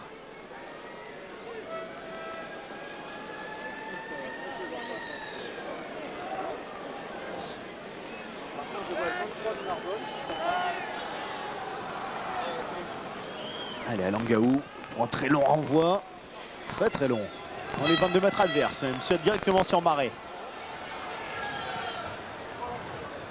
Énorme coup de pied de Marais. C'est direct. Est-ce qu'il a rentré ce ballon dans ses 22 mètres, Marais? Non, du tout. Le ballon était dans les 22. Nicolas n'est pas assez concentré sur le jeu. Ah oui, réveil d'Olivier Bagne, ça y est, premier coup de cercle. Et changement à Narbonne, Olivier. Et oui, conséquence des difficultés en mêlée, on change de pilier droit avec la sortie de Stanley Wright remplacé par Benoît Zanon. Il a prolongé Stan Wright cette semaine aussi. Il a prolongé, il rejouera l'année prochaine ici à Narbonne. Benoît Zanon fait partie de ces avants du banc pour la première fois. Narbonne qui a mis un avant de plus. Justement contre Béziers parce qu'il se doutait qu'il y aurait besoin de 109. Ce qui sera certainement le cas pour demi-finale. Belle combinaison avec le rotor intérieur pour Navakadretia qui arrive avec de la vitesse. Malheureusement ce ballon qui ne sort pas assez vite, on n'arrive pas à entretenir la dynamique d'avancée. Il faut éjecter un petit peu plus vite. Allez, Valentine avec Alangaou. Il feinte la croisée, il est passé. Oh, attention, la position de hors-jeu ou pas? Pas de position de hors-jeu. Il n'y avait pas de position de hors-jeu. Il était surpris. C'était Zouer qui était en position très licite, parfaitement licite. Et M. Charabas lui avait dit de jouer le ballon. Il s'était arrêté. Coup de chance. Ouais. Coup de chance pour les Narbonnais. Et ce ballon est revenu. Il y a du monde sur les extérieurs. Il y a du monde sur les extérieurs. Alangaou. Et la libération qui est encore une fois contestée, ralentie. Cette fois, c'était grâce à Toevalou pour Béziers. Valentine qui repart à la mine.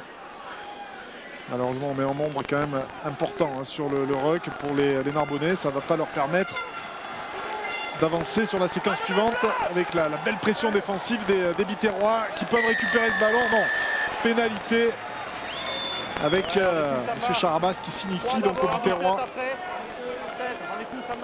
C'est Pinto Ferrer, le talonneur remplaçant, qui s'est mis à la faute avec Sheklashvili qui lui aussi n'est pas resté sur ses appuis en équilibre sur le ruck. Et on va la tenter. Il a indiqué les poteaux. Les Narbonnais qui ont joué cette séquence à 14 parce qu'on est en train de soigner Étienne Hergent, visiblement assez durement touché, qui va quand même se relever difficilement, le troisième ligne centre du Racing. Il ne faut pas qu'ils aient de blessés, les Narbonnais, pour attaquer ces demi-finales.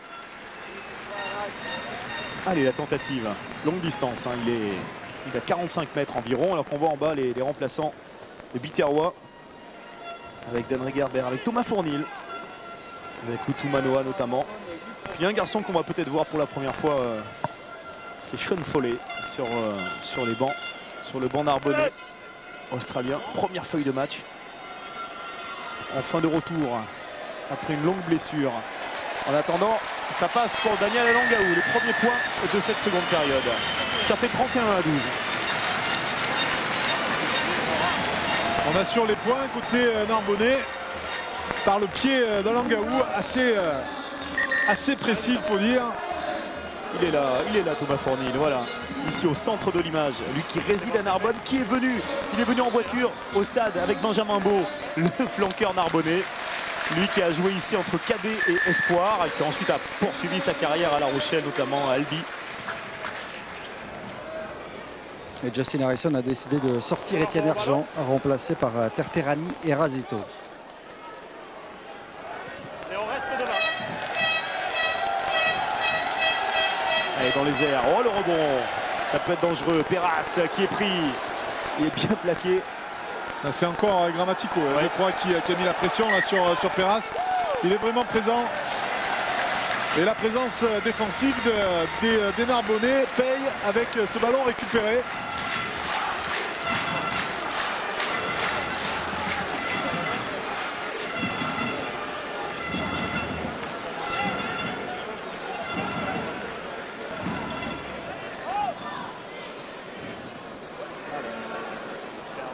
Attention, c'est bon.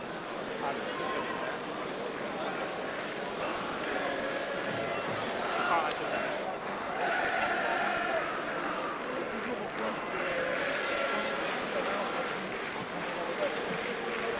bon. Allez, on va reprendre sur une mêlée proprement.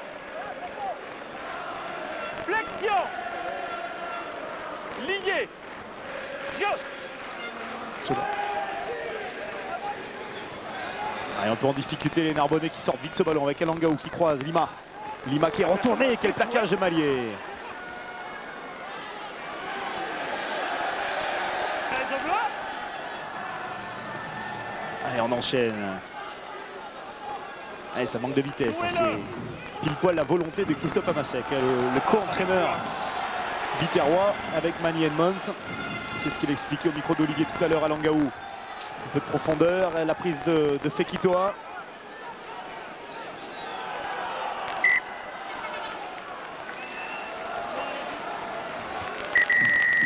Ah, séquence intéressante encore des Narbonnais, même si il n'y a pas d'avancée franche. Et derrière, on est peut-être aussi avec la fatigue. Hein. Ratez l'expliquait tout à l'heure.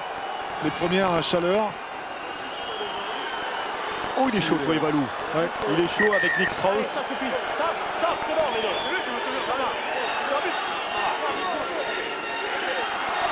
Il n'y a pas eu de carton pour l'instant dans ce derby, qui est un match animé. C'est un match de bonne qualité, mais c'est pas du tout un match violent. Hein. Non, non, du tout. Les joueurs sont plus intéressés par le jeu que par la violence. C'est tant mieux. On va écouter l'avertissement de l'arbitre, M. Cherabas. Les deux numéros 4, Strauss et Toevalou. Au début, il y a un accrochage là-bas, il ne se passe rien du tout. D'accord? Je comprends que ça soit un derby, ok? Et ça va rester dans le jeu. On est d'accord? Donc là, on s'accroche par les... Oh, j'ai pas fini. On s'accroche par le maillot, ça sert à rien du tout. Donc soit vous battez, vous assumez, sinon je veux pas ça. Allez. Ça sert à rien. Allez, on reprend ici. Ah, c'était le petit moment. Oui, mais il tire les oreilles. Il a donné l'option quand même, soit vous battez, vous assumez. Donc, battez-vous, monsieur. Comme hockey sur glace. C'est possible. Il a donné l'option. Il ne faut pas dire ça des joueurs de rugby, c'est très dangereux. Surtout pas vous. Vous savez qu'il peut se passer beaucoup de choses. Allez, triple changement à Béziers avec la rentrée du Narbonnais. Donc Thomas Fournil à la place de Charlie Mallier. Sorti du centre, Simon Tchetchenko remplacé par Danré Gerber. Et puis le troisième ligne centre, Pierre Caillé de son côté est remplacé par Kofuzitua Manoa. Et voilà donc la rentrée de Thomas Fournil, qui avait une première partie de saison très compliquée psychologiquement parce qu'il avait été interdit de jouer pour un souci cardiaque. La moitié de la saison perdue après un nouvel avis finalement qui a décelé qu'il n'y avait aucun problème. Il a pu jouer, lui qui est arrivé de La Rochelle, et il a enchaîné 11 titularisations d'affilée jusqu'à aujourd'hui. Et voici qui rentre pour les dernières minutes de ce match. Allez, Manoa qui rentre et qui touche son premier ballon. Outou Manoa, le Tongien. Ouais, qui va faire du bien à son équipe. Fournil, premier ballon. Avec du jeu au pied. C'est pour Ratez. Il les affectionne, ces ballons. Ratez, attention, dangereux. Ratez toujours dangereux. Ouais, il est passé. Ouais, il y a un surnom en plus. C'est si Ratez fait sa passe, il est bien pris. Il a été plaqué. Si ça enchaîne derrière, ça va aller au bout. C'est dommage qu'il n'ait pas pu transmettre Ratez parce que... C'est pas fini, Olivier. Oh là là, cette fois, c'est fini, mais on va revenir à une faute biterroise. Et il a fait le plus dur, Ratez. C'est dommage parce que c'est un joueur. Il a des qualités contre-attaquant assez exceptionnelles. Et derrière, sur le petit geste qui lui permet de faire marquer un partenaire, il a oublié un collègue, alors que là il y a un carton jaune pour une faute d'anti-jeu. Voilà, c'était une faute de hors-jeu d'une part, et puis ensuite c'était de l'anti-jeu. C'est-à-dire qu'on est passé à une faute volontaire, on va mieux la revoir. On la revoit l'action, regardez, Ratez qui est tout seul, il est passé, et il aurait pu transmettre à des partenaires qui étaient autour de lui. Il a préféré garder, croyant aller tout seul dans l'embut. De nombreuses positions de hors-jeu de la part des Biterrois. Et c'est Hamza Zouer. C'est le 3 Carrel qui prend ce carton jaune. Le troisième ligne, Nicolas. Qu'est-ce que je dis? 3 carrés. C'est vrai. Troisième ligne. C'est vrai, il est troisième ligne. Il est flanqueur. Allez, à 14, les Biterrois qui essayent de défendre désormais Alain Gaou. Ouais, superbe avec combinaison. Grammatico qui marque. Fabien Grammatico qui marque le 4e essai narbonnais de l'après-midi. Oh, la vitesse des Narbonnais là, sur cette combinaison. Et l'excellente transmission une nouvelle fois d'Alain Gaou pour Grammatico qui arrive avec vraiment l'idée d'aller derrière cette ligne de but biterroise. Ça fait 4 essais. On va revoir la qualité sur ce ralenti, la qualité de la transmission d'Alain Gaou. Avec l'angle de course très intéressant également d'un Grammatico lancé qui résiste à l'ultime plaquage biterrois signé Jérémy Chaput. Fabien Grammatico qui a signé à Carcassonne pour la prochaine saison. Et qui doit être bien soulagé de voir que le club carcassonnais se maintient en Pro D2. Ouais, c'est un choix surprenant parce que quand on est dans une équipe comme ça qui pratique un bon rugby, avec lequel on prend du plaisir, dans lequel on est un pion essentiel.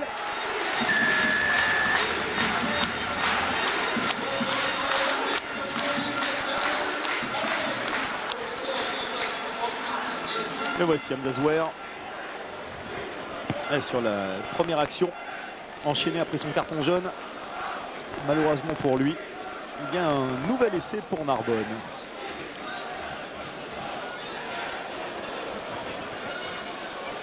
L'avantage sur la Navarre, à l'avant orange.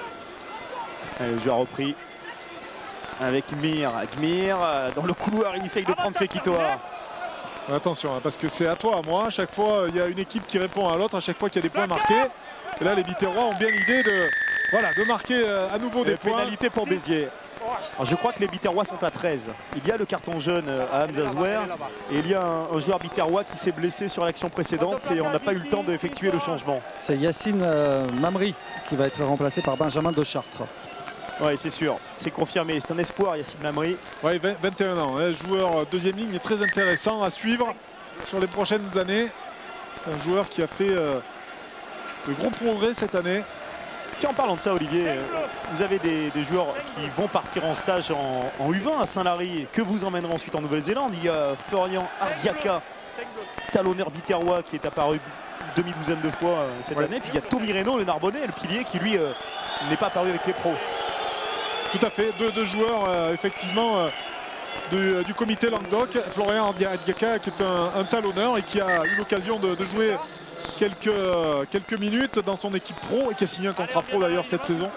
Et l'autre c'est Tommy Reynaud donc, qui est un pilier et qui va venir avec nous en Nouvelle-Zélande. Donc deux joueurs extrêmement importants pour notre équipe. Stage à Saint-Lary du 12 au 16 mai, voilà le premier objectif avant de partir au pays du long nuage blanc. Nous vous proposerons tous les matchs de l'équipe de France et les autres sur Eurosport durant le mois de juin. J'espère bien qu'Olivier Magne nous donnera des nouvelles. Il vous appellera. Je vous appellerai personnellement, Nicolas. Vous appellerez surtout les abonnés d'Eurosport.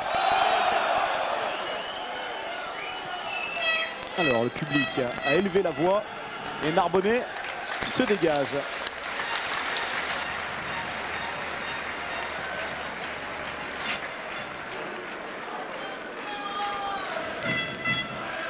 « 38-12 pour l'instant. On est sur des standards du début de l'année. Cette fameuse période jusqu'à la mi-mars où Narbonne marquait plus de 33 points de moyenne par rencontre. Mais c'est pas étonnant, hein. C'est pas forcément une surprise si on voit une équipe de Narbonne aujourd'hui très à l'aise par rapport aux conditions de jeu, aux conditions météo, par rapport à la semaine dernière à Auch où il pleuvait. Oui, complètement. Hein. Ils ont perdu les Narbonnais à Auch la semaine dernière. Petite surprise face à une équipe qui descend en fédéral.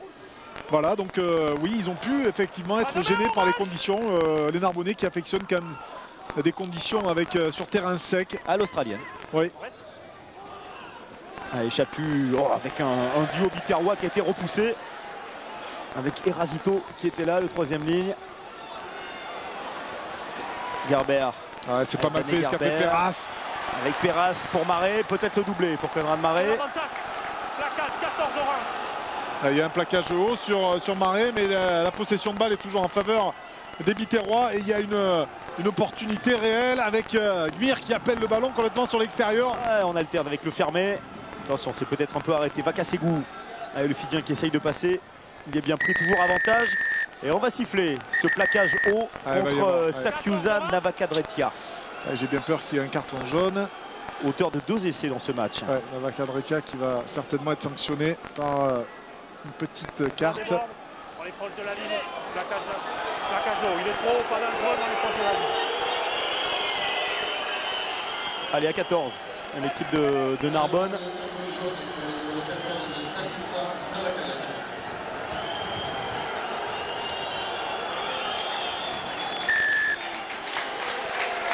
Allez, il joue la touche. Thomas Fournier met en touche. On revoit ici ce plaquage. Regardez, le numéro 14 Narbonnais. Droite-gauche, et c'est ici qui va être sanctionné. Ouais, le bras, effectivement, c'est au niveau de la mâchoire. Ouais, c'est un peu haut, ouais, effectivement.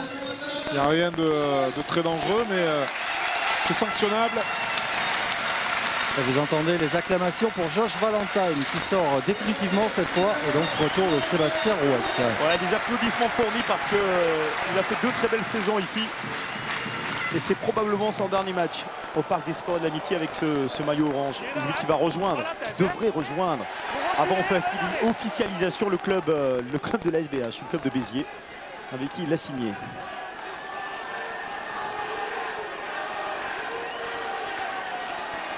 Les Biterrois qui essaient de forcer la décision avec leur jeu d'avant.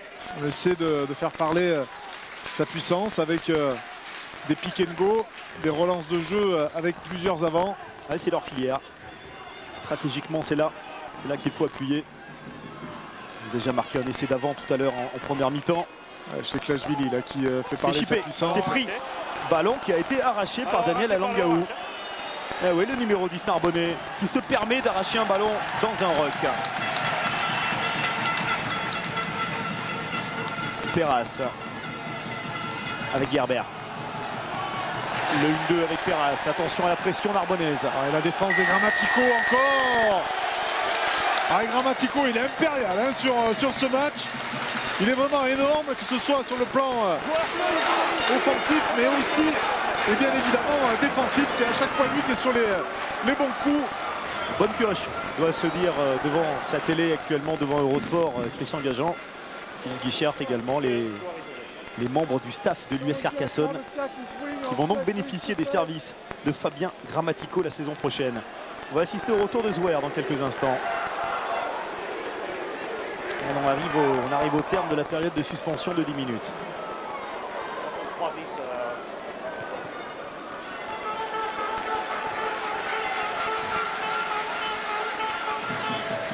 L'an dernier, il y avait eu 22-22. Match nul ici pour ce derby. Et c'est vrai que cette année, Narbonne a pris une dimension tout autre. Le score n'est pas étonnant du tout. À 20 minutes de la fin, ils sont proches d'atteindre la barre des 40 points. Attention à cette nouvelle touche. Superbe conquête. Avec Strauss. Alangaou qui va passer seul. Le 5e essai. Pour l'instant, c'est une victoire bonifiée pour Narbonne. Ouais, l'attentisme défensif des Biterrois sur cette combinaison avec une nouvelle fois une touche parfaitement maîtrisée, un lancement de jeu avec de la vitesse, de la précision dans les passes. Et Alangaou qui se joue de la défense avec une feinte de passe pour aller sous les poteaux. Regardez, feinte de croisée, hop. Et je reprends face à la défense un peu légère quand même, il faut le dire, de Béziers. Oui. Plaquage manqué, ça suffit pour laisser passer Alangaou. Il faut dire qu'il a tellement usé de croiser Alangaou que la défense biterroise s'y était habituée. Oui, tout à fait. C'est l'alternance de jeu qui fait que Alangaou trouve des espaces, des opportunités. Et il alterne bien. C'est un joueur qui est très intelligent, qui arrive à alterner le jeu au pied, le jeu à la main, du jeu au pied par-dessus, du jeu au pied long. Un joueur vraiment inévitable pour cette équipe narbonnaise.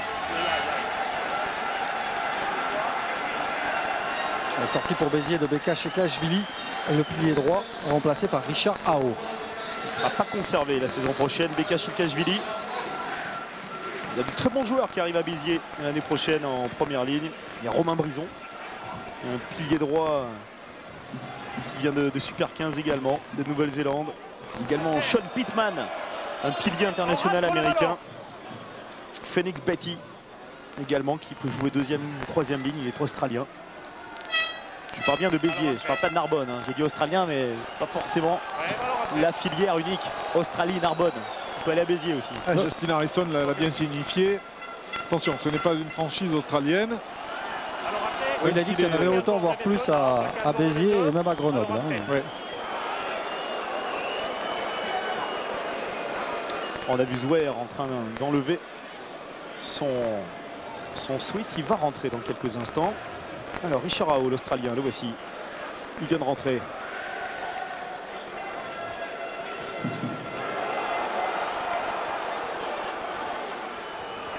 Allez, Biterrois qui envoie un peu de jeu. Ouais, c'est pas mal fait, c'est pas mal fait de la part des Biterrois, mais qui vont devoir aller en nombre important sur le ruck pour conserver ce ballon. Manoa qui ne peut s'extirper, obligé de repartir proprement.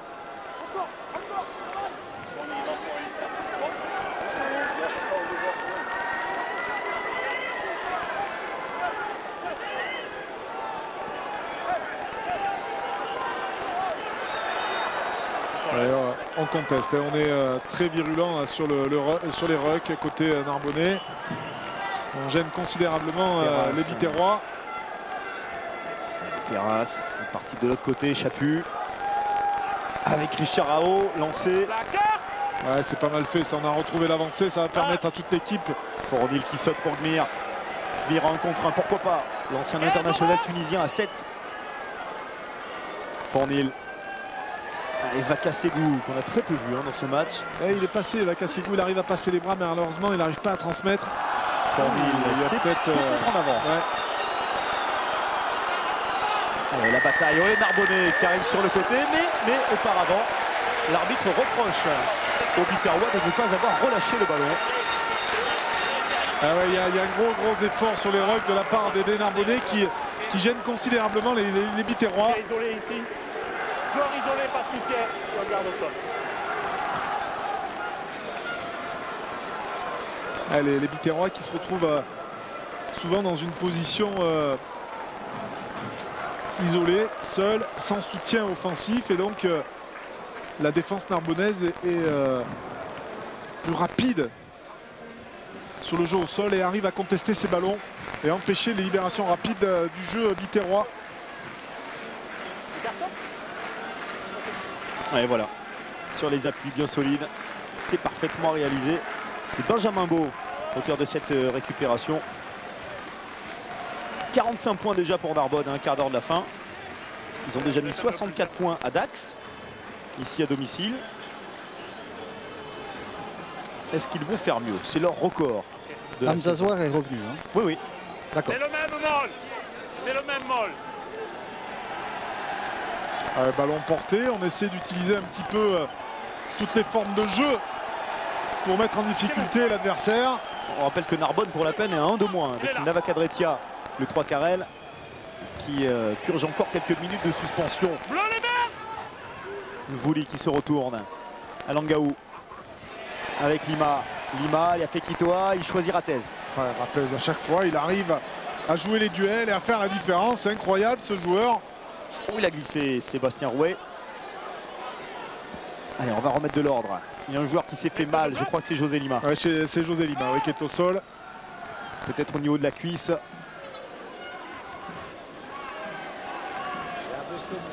Et on va peut-être être témoin d'un petit événement avec que c'est bien joué. Que c'est bien joué. Que c'est bien joué. Vincent Ratez qui va aller marquer seul entre les perches. C'est le 6e essai pour Narbonne cet après-midi. Que c'est bien joué de la part de Sébastien Rouet. C'est un geste à montrer dans toutes les écoles de rugby qu'il vient de faire. Tellement c'est intelligent de sa part. Le demi-mêlée remplaçant qui a fait la différence. Regardez ce qu'il fait Sébastien Rouet. Il tombe et là il passe. Et sitôt qu'il est passé, il cherche un soutien. Et c'est ça qui fait la différence avec Ratez qui lui arrive avec de la vitesse. Vraiment un geste exceptionnel. de la part de Rouet. Regardez ce geste-là qui permet de faire la différence. Il s'arrête et il fait jouer un partenaire qui, lui, arrive avec un petit peu plus de vitesse. Il fixe la défense adverse et permet à son partenaire d'aller marquer cet essai. C'est son 6e essai cette année, Vincent Ratez. Et la rentrée de Sean Foley, petit événement. Sean Foley qui rentre, l'Australien. Sa 2e saison ici. Il était blessé depuis les matchs de préparation au ligament du genou. Et d'ailleurs, il est rentré avec un large bandage. Et bien le voilà, lui qui a fait sa première feuille de match à l'occasion de ce derby. On va le voir jouer. Il a fait des bons retours avec les espoirs. Le voici, Sean Foley, l'Australien. On attend beaucoup de lui, alors pour la peine pour la saison prochaine, voire pour la fin de saison. Qui sait? Qui sait s'il ne jouera pas une demi-finale? Parce que oui, c'est tout de même l'information. L'information de la journée, c'est que Narbonne va se qualifier pour les demi-finales d'accession avec cette victoire large. 40 points d'avance pour l'instant. Allez, on continue d'attaquer encore avec Ratez. Allez, Jenkins. Jenkins, attention, ce plaquage haut qui va être à nouveau sanctionné. Allez, la pénalité, peut-être le carton. Soit Neto et Valou. Il va entendre l'arbitre de près. Et peut-être qu'il va sortir. Une petite carte encore. Oui, bien sûr. Allez, c'est carton. C'est carton, il va revenir pour la dernière minute. Peut-être. Mais ce n'est pas certain. Ou pas. Oui, c'est ça. On pourrait très bien ne pas revenir si le jeu se poursuit jusqu'à la 80e. Voilà les remplaçants, plutôt les titulaires qui sont sortis pour l'équipe du Racing. On voit Valentine à droite. Et là, le jeu narbonnais, ils sont en pleine confiance avec Jenkins là, qui, à nouveau, a été très efficace dans son jeu offensif. On a aperçu Nabakadretia qui s'apprête à revenir. Ce qui veut dire que les 10 dernières minutes vont être... ça va être dur, ça va être dur pour Béziers. Avantage numérique de Narbonne, hein, 15 joueurs contre 14. Le voici, il vient auteur de 2 essais aujourd'hui.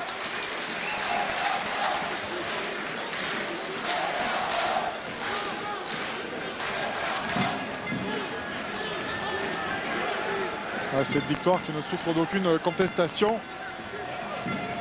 Derby remporté par Narbonne, même si on a bien contesté en défense. Allez, Fournil avec Gerber. Ratez. Ouais, Ratez qui récupère.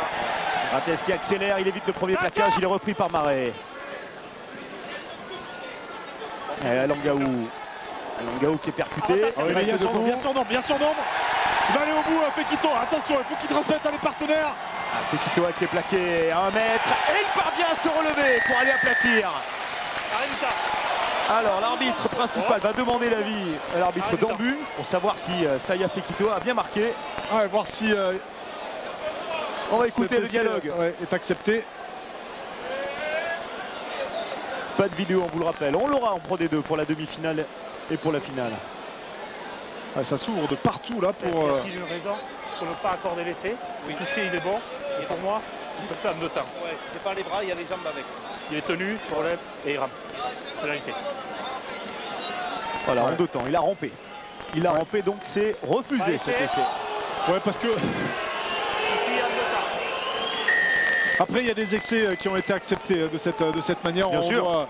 Il y a beaucoup d'essais qui ont été acceptés. Alors bon, voilà, c'est toujours pareil. C'est on peut jouer la touche. Savoir si on les accepte ou pas, ces essais. L'interprétation de l'arbitre a été nette. Thomas Charabas a décidé qu'il y avait matière à refuser, qu'il avait vraiment rampé. Il avait fait vraiment 2 temps. Et qu'il aurait dû relâcher le ballon. C'est sa décision.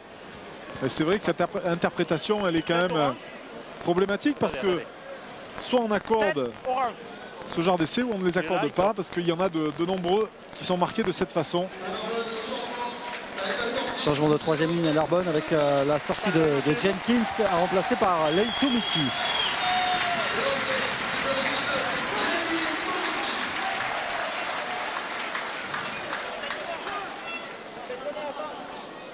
Allez, Narbonne avec un joueur de plus. Allez, bonne conquête Viterrois cette fois. Fournil avec Mir. Perras obligé de revenir au milieu. Tire encore. Le rebond qui était défavorable à Marais. Ok. Ouais, Thomas Charabas qui a avoué à son assistant qu'il ne l'avait pas vu. Le problème, c'est que l'arbitre assistant, lui, il avait vraiment le soleil dans les yeux. Donc ça, c'est délicat à juger. Il y en a en avant, effectivement. On est maintenant en position difficile. Côté Biterrois, on a du mal dans les transmissions. Non, parce qu'après, c'est le joueur qui tape un peu.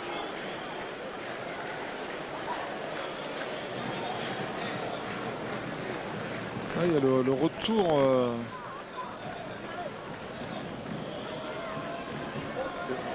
Le Caillé sur le terrain. Non, c'est Argent qui rentre. Non, c'est Caillé qui est revenu parce qu'il y a eu un saignement pour Éloi Massot. Ah, d'accord.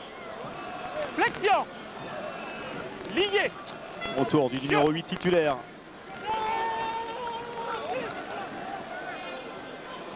Pas dispo, Langaou avec Fekito. Ah non, c'est Navakadretia. Et Valentine toujours. Premier ballon pour Sean Foley. Il le libère. À disposition de Narbonnet. On va continuer d'éjecter avec Sébastien Rouet. Langaou. Oh la sautée avec Radieta tout seul face à... Le petit saut. Ouais. Et il est pris par Marais. Pas même le gabarit. Attention à l'interception de Zouer.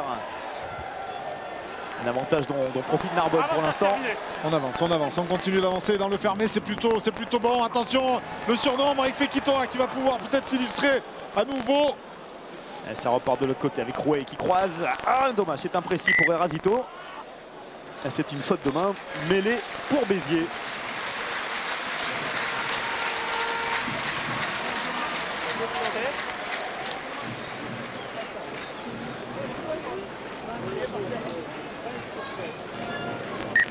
Cyril Deligny s'apprête à rentrer, le numéro 16, Narbonnet.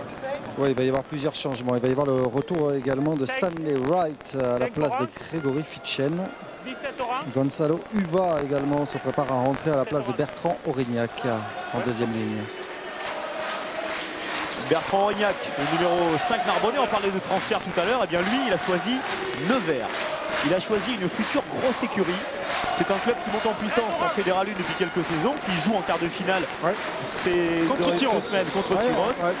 Et ensuite, il y aura une demi-finale, peut-être, s'il passe Tyros, contre Aix ou Massy, les Aixois qui ont d'ailleurs largement gagné le match aller. Voilà le choix de Bertrand Aurignac, c'est de partir à Nevers. Futur peut-être, place forte du rugby professionnel. En tout cas, c'est un club qui se structure. De grosses ambitions côté de Nevers. On leur souhaite, pourquoi pas, de retrouver la Pro D2.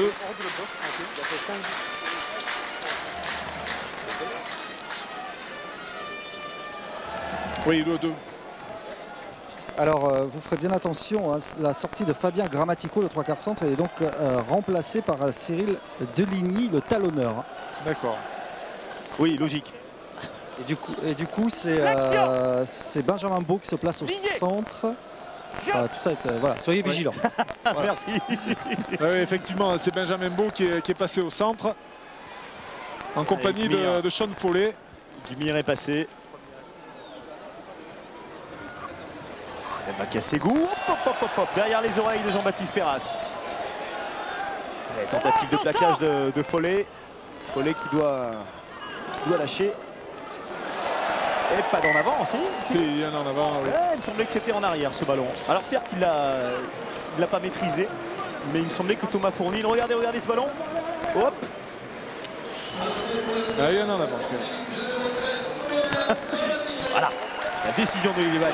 Non, la décision de l'arbitre. Exactement, mais non. C'est pas la décision d'Olivier Vague, c'est la décision de l'interprétation. L'interprétation. Voilà. Et donc effectivement, il y aurait une mêlée en faveur de Narbonne. Oui. Vous pouvez tout à fait, Nicolas, si vous le souhaitez, contester la décision auprès de M. Charabas. Je vous imagine complètement arbitre. Au bout de 20 minutes, tu aurais déjà eu 5 cartons jaunes pour discussion. Con, monsieur, vous discutez. Flexion. Allez vous reposer, monsieur. Alors. Allez, nouvelle mêlée avec tout le côté droit ouvert. 5 minutes encore à jouer. Et ce sera officiel. Narbonne sera en demi-finale d'accession. Avec l'espoir de remonter dans l'élite. Ils étaient en top 14 jusqu'en 2007. L'équipe du Racing, l'équipe de Narbonne. Ce sera une toute autre mission. Ce sera extrêmement difficile de gagner une demi-finale à l'extérieur. La finale sera aussi très difficile parce qu'il ne faut pas le cacher. Les favoris restent Agen et La Rochelle. Tomiki. L'Australien qui a tenté de partir. Ballon qui est libéré, on essaie de jouer debout. Stan Wright de retour, le titulaire, le pied droit. Rouette. Pénalité à la faveur de Ils vont jouer. Narbonne. On laisse l'avantage. Ils vont jouer les Narbonnais. Et Valentine avec une faute. Elle est tellement grossière qu'elle mérite un carton jaune cette faute. Enfin, bon, c'est la fin du match aussi. Il faut peut-être pas. Il y a des fautes à répétition et le carton jaune va y être. Ah, il le met. Il le met sur le côté. Francisco Fernandez, auteur de cette faute. C'est pas moi qui commets les fautes. Sur votre but. Alors vous êtes au sol. C'est vrai qu'on entend les joueurs biterrois contester le carton jaune, le fait qu'il y ait 60 points. Mais ça ne change rien. Et c'est vrai que M. Charavas a raison. Si l'équipe adverse commet des fautes intentionnelles, cela doit être sanctionné. Allez, ça joue vite peut-être pour le 7e essai du match pour l'équipe de Narbonne. Oui, pas de problème.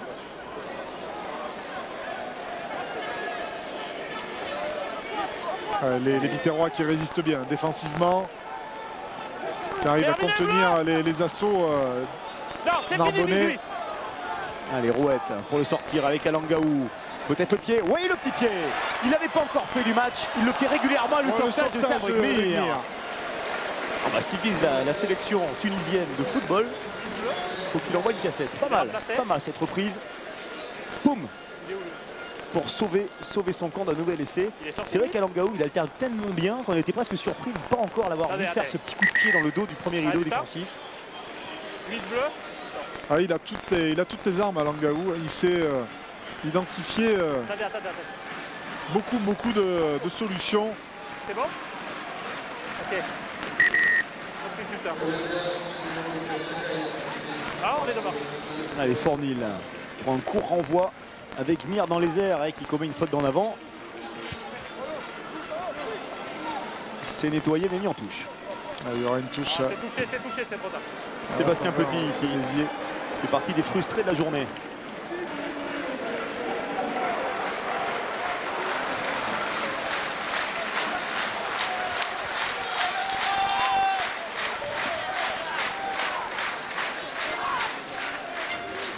Allez, dernière attaque biterroise. Béziers qui terminera sa saison contre Aurillac à la Méditerranée la semaine prochaine.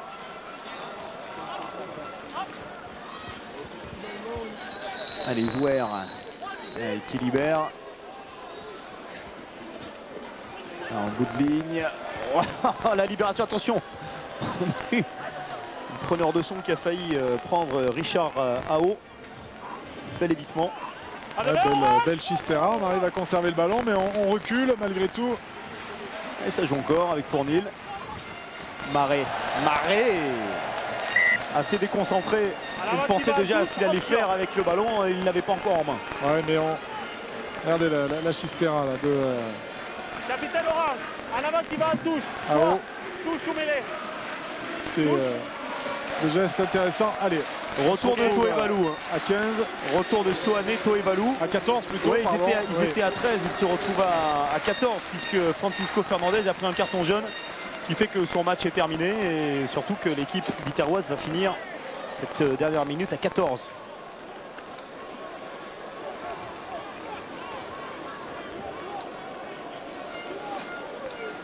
Ouais, la touche avec Uva, le portugais. C'est un ball, hein?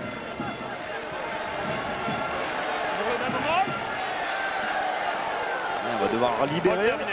Voilà, il est terminé ce mol. Tross. Ah, les trois quarts qui piaffent d'impatience pour récupérer ce ballon et actionner les cannes. Oh, attention, la tête en avant. Ouais. Ah oui, là, le numéro 19, Viterrois, en l'occurrence, Utu Manoa. Manoa, il est arrivé, je peux vous dire, il n'y a pas eu... Il venait nettoyer, là.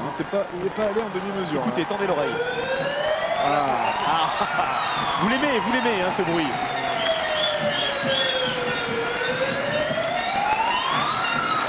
Est-ce qu'on va la jouer? On la joue ou pas? J'ai l'impression qu'on va la jouer. On va essayer de marquer un nouvel essai pour les Viterrois. Ouais, pour le panache. Et finir sur une note positive de ce derby qui aura tourné à sens unique dans cette seconde période au niveau du tableau d'affichage. Ils n'ont pas marqué un point, Béziers, de la deuxième mi-temps. Et ça y est, c'est officiel. Narbonne est en demi-finale d'Accession. Les Narbonnais qui l'emportent largement 52-12 contre cette équipe de Béziers dans le derby de la Méditerranée. Mais le plus important, c'est que malgré la victoire de Tarbes tout à l'heure contre La Rochelle, ce succès bonifié, ce succès tout court, leur permet de poursuivre leur saison. Dans 2 semaines, ils seront en demi-finale. Allez messieurs, un mot avec Sébastien Petit, joie contenue mais émotion très forte j'imagine. Enfin en demi-finale, on a rarement vu le stade comme ça hein, depuis la descente il y a 7 ans.